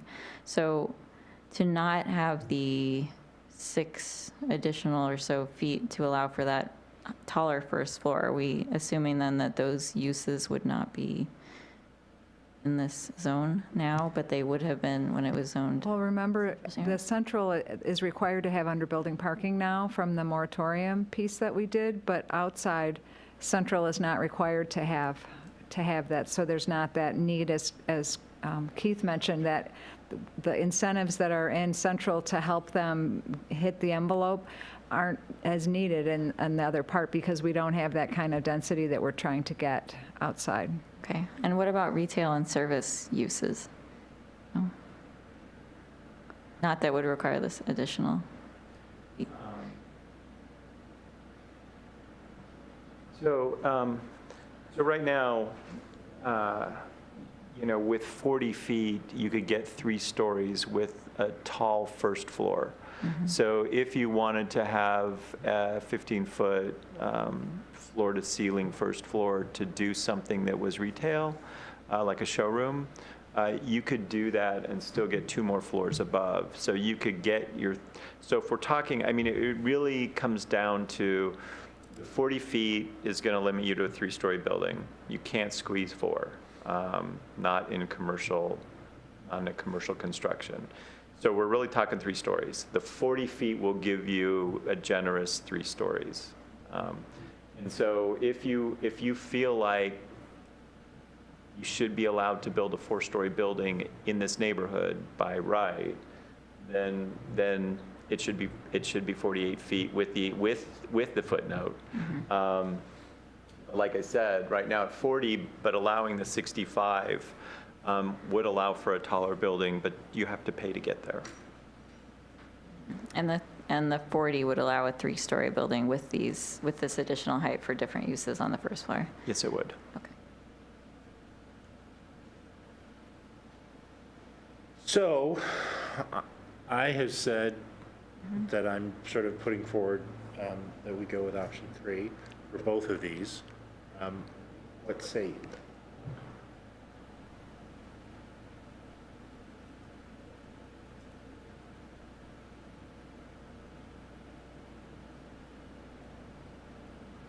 I think I am as well, and I would like to review in the PPC to see what the arguments are, because I think there are a lot of very specific information, and then even more in the code, as has also been brought up. There's a lot more to this.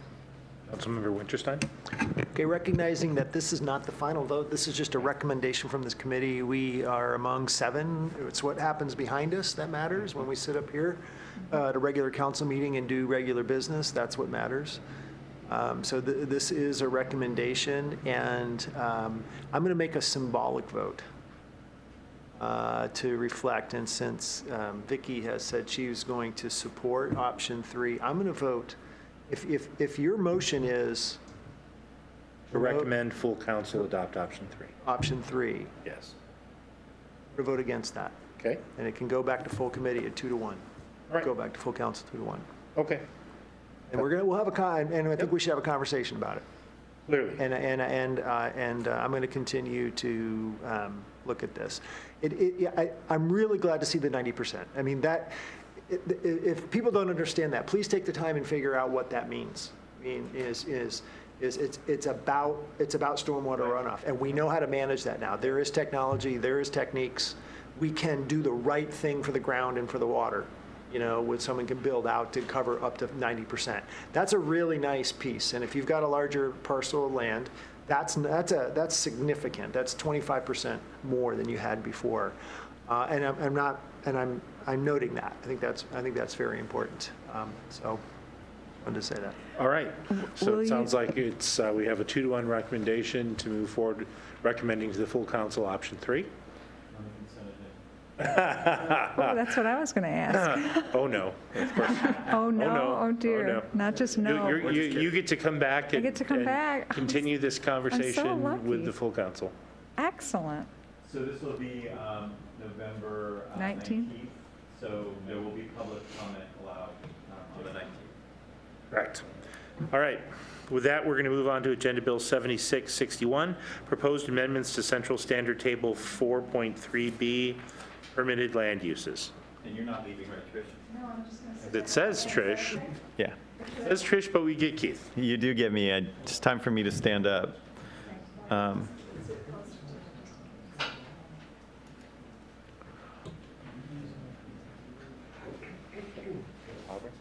So, Keith, we're actually going to take a 5-minute bio break.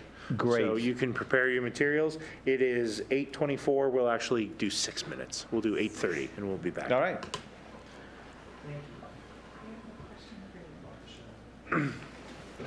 Donata, whatever the German equivalent of Donata is.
So with that, Director Niven. Thank you. So the next item on the agenda is Agenda Bill 7661. So this agenda bill was previously at Land and Shore. A recommendation came out. What this agenda bill was direction to look at Table 43B of Central Issaquah Plan Design and Development Standards to look and see if there were uses that might be inconsistent with the vision and the updated visions of Central Issaquah. And so we took that table, we ran it through Planning Policy Commission, had a conversation. We came to this committee. There was a lot of conversation about nonconformities, creating nonconforming uses. And so ultimately that AB was recommended back to full council for adoption. Councilmember Hunt then pulled the AB, expressed some concern about us removing duplex, triplex, and fourplexes from the urban core and the mixed use zone, mixed use 1.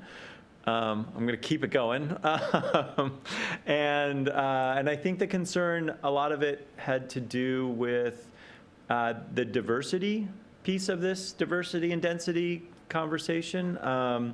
That if we did not allow duplexes, triplexes, and fourplexes in, roughly, 500 acres of the valley floor, that we were going to end up with maybe one type of housing, stacked flats, and that those stacked flats, until condominium litigation legislation passed, would all be rental units.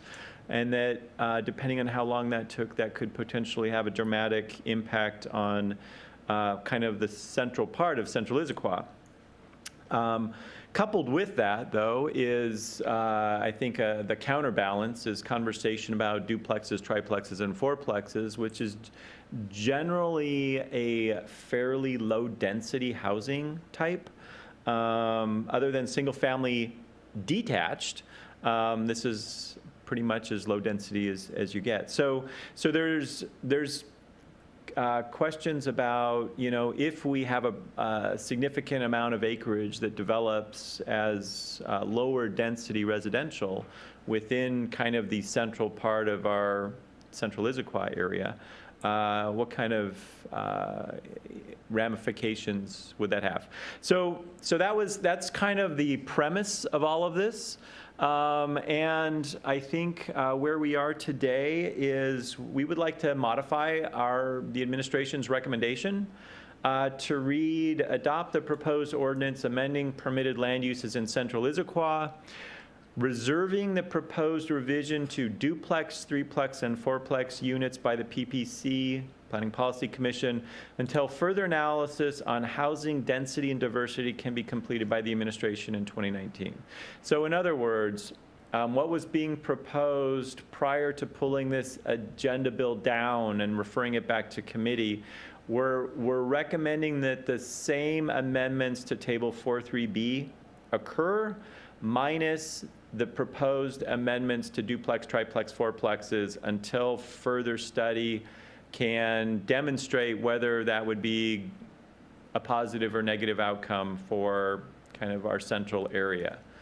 So I think that is where we are today. I think the amount of analysis that we would like to do to make sure we understood this issue further, we could not finish by this meeting. And so rather than delay the existing proposed amendments to 43B, I think what we're suggesting is let's go ahead and make those and kind of pull this residential piece out as let's unpack it a little bit more in the future and then come forward with a recommendation then.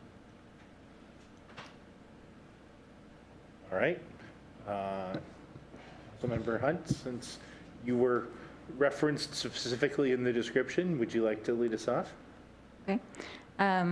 So I would like this further analysis. I think that as we go forward with the Central Issaquah plan, it will be very beneficial to have a sense of what what different housing density and diversity can be obtained while still meeting the intent of the plan and also while meeting the intent of our housing strategy.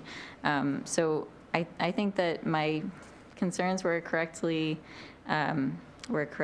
stated. I think we have a different, especially because we have a different intent for the density of housing in the mixed use in the urban core. I think that needs to be reflected, and I think how that can be reflected warrants further analysis. So, and also I have previously lived in a fourplex in a dense urban part of Seattle. I know that it's I guess it's less dense housing type than a stacked flat would be, but I don't, I think that there are instances where it can coexist and add interest to a neighborhood, add visual interest or add walkability. It also adds a different housing type in terms of the diversity of housing. And I think that, it can, having diversity of housing types is something that is a stated goal. And so we should think through the process of how we can enact that better. So I am in favor of doing further analysis and thinking through this further. Member Winterstein? +1, and just so happens today, I did participate in a growth management policy board meeting. I asked a question regarding the update to Vision 2050 and how the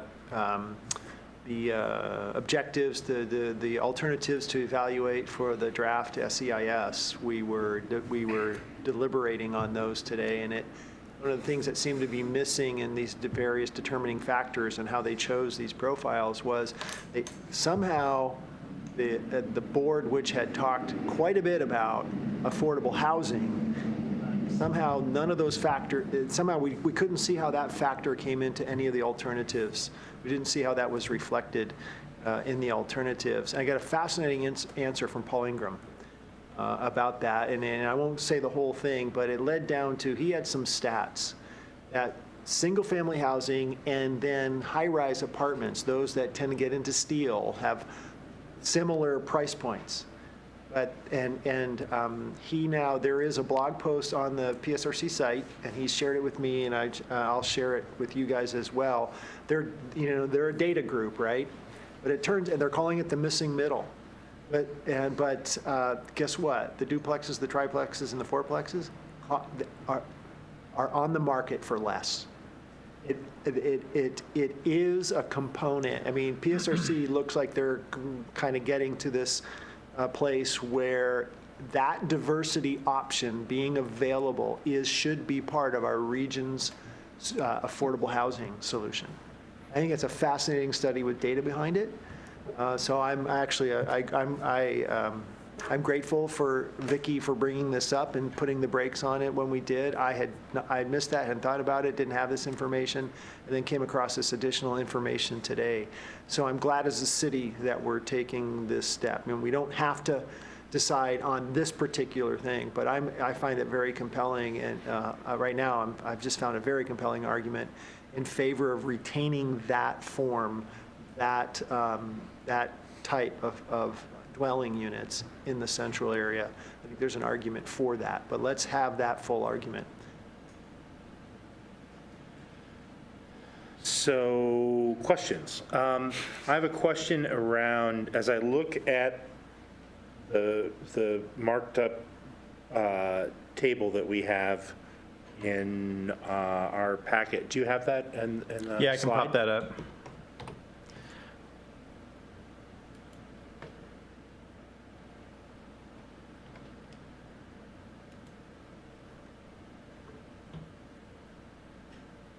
Scroll down to the actual green and white table. Yep.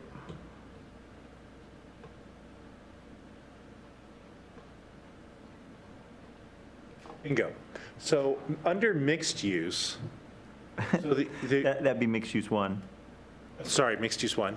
So the previous The previous suggestion was to allow single-family, but not allow duplex, triplex, and fourplex? So single family is, right now, is allowed in mixed-use residential, not mixed-use residential, which is kind of the area south and east of Atlas. Okay, And then village residential, which is West Newport now. Okay. We've renamed it. Duplexes, so duplexes is here, and triplexes and fourplexes, as you can see, used to be allowed in all the zones except for intensive commercial, right? Right. And what was being suggested was taking it out of urban core and mixed use. So these two strike-through Ps, and it's yellow on the screen, but it's a weird green up there. What we will do then, based on this conversation, is we will restore these 4 Ps. And so for duplex, triplex, and fourplexes, it will still be allowed in the urban core and mixed-use zones. Mixed-use 1. we haven't actually fully decided it yet, although Oh, if certainly that- two of the council members have indicated some preference on Yes, on the sorry. So, but no, I wasn't clear in my question. Sorry. So you look at the 4 Ps that are in that sickly, Yes. what's it, split pea soup color green. Yes. There's a P above the right 2, right? So there's a mixed use where single family was going to be allowed, but duplex, triplex, and fourplex was not going to be allowed. That seems weird to me. That P above? This that one? Yep. With the strike-through. P's got okay. a strike-through. Okay, that's what I had the hard time seeing. Yeah. There's a strike-through. There is actually a strike-through there, sorry. Okay, nope, now it makes Legibility sense. on the screen, I can try and blow it up a little bit more, maybe at some point. No, I believe you. Oh, look, it's I there. see it now, See? I see it now. Yeah. So my next question is, what guidance does the Central Issaquah Plan give us in this matter? Okay, so it's a great question that thou asked. There is, sorry, it's been doing this too long. So Central Issaquah Plan, the visions talk about expectations for, I'm going to use the word density, but it's density and intensity, right? So non-residential is intensity. Density is a term for residential. So the core is described as kind of our most dense neighborhood within Central Issaquah, and then it kind of bleeds out from there. Mixed use is second, and then village residential, mixed use residential, and intensive commercial would come in like a distant third. There's also, if you look in the Chapter 4 of the SIDS, which is the development regulations, you're also going to see that there is a minimum density in the core of 36 units per acre. So that's a pretty specific residential thing. It's not in any other zones, but just in the core. And part of that is because in Chapter 4, there's a minimum FAR only for the core, not for the other zones. And so we asked to translate that because most residential builders don't deal, FAR doesn't work in their brain, they deal with units per acre. So we asked the council to adopt a units per acre number as well. So that's where the 36 units per acre came from. So that's there now, it's in code. And as we talk about this diversity and density conversation, I think we need to address specifically that 36 units per acre. My guess is you cannot build duplex, triplex, and fourplex at 36 units per acre. I don't think you can get the density, but that's part of the analysis that we will do. And then we can bring that issue to the council if that is something we need to revisit. Because right now, I think when staff brought that request to adopt the 36 units per acre, there was not a lot of examples given. It was, this is how that FAR translates into a residential density. And I think the council then said, okay, that makes sense. Let's go ahead and put that in place. So there will be some, we're going to have to, I don't know if I answered your question. You're looking like maybe I didn't. No, it leads to a follow-on question. So what would this mean if we change this right now if somebody said, if somebody wanted tomorrow to go in and, I don't know. Build somehow- triplexes in the Yeah. core, they'd have to build them at 36 units per acre. You And would have to. yeah, because the code is the code, right?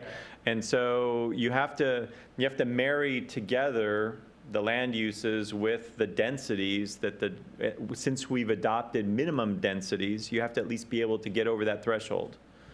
Okay. All right, then you answered my question. Other questions before we take public comment?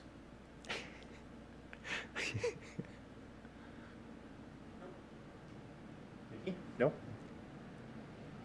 Just to clarify, that 36 units per acre, that is urban core, but it's Only. only, yeah, it's not, there's mixed no use. other places in the city where there's a requirement like that. So mixed use, if I wanted to go build triplexes in mixed use, I'd be able to. You could. Gotcha, but not in urban core. Nope. Okay. And does the central Issaquah plan does not give, does give a difference in guidance between urban core and mixed use? Yes. And what's so, reflected. and this gets, and this is why we're going to have to spend some time doing the analysis, because then you have to weed in, what about transit? And is there a minimum density to support frequent transit use, or service? And the answer is yes. And so as we start to talk about our residential densities, we also want transit service. And so part of the conversation will be, okay, what's that look like? So. All right, do we have any members of the public that want to speak to this issue? I want to thank my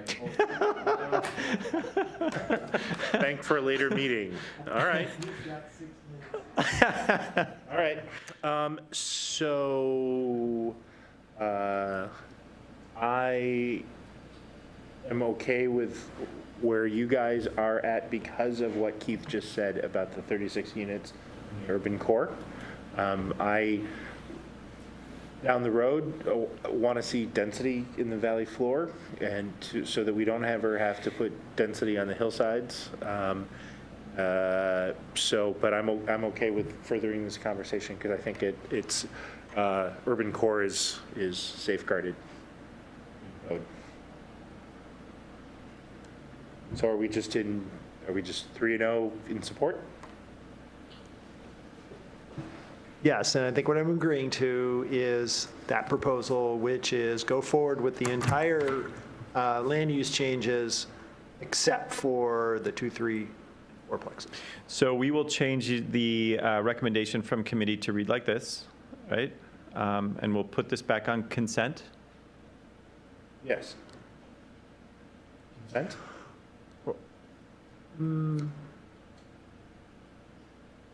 I would say no. Okay. Is it, Just because it's gotten increased visibility and let's keep it visible Well, for conclusion. what's the entire, all the other land uses, so all the previous discussion, that would be part of what is on consent? It would be this and all of that previous work about all the other land uses? Right, it would be to adopt the ordinance. So right now, attached to the agenda bill,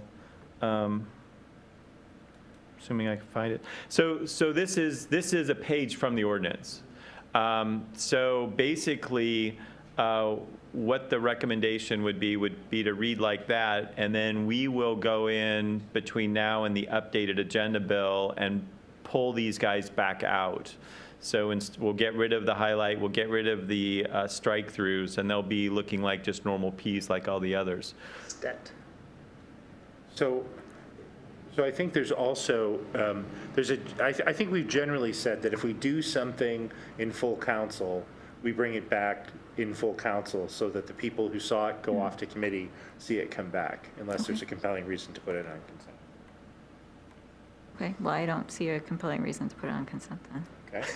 So are we 3-0, bring it back regular business on The 19th. the 19th? Okay, we will update the AB with that language. Yes. It's in the hard drive. And Keith, like ED-DSD Keith. So I have, Sure. so I have a topic that I would like to suggest to bring back to committee next time the committee meets.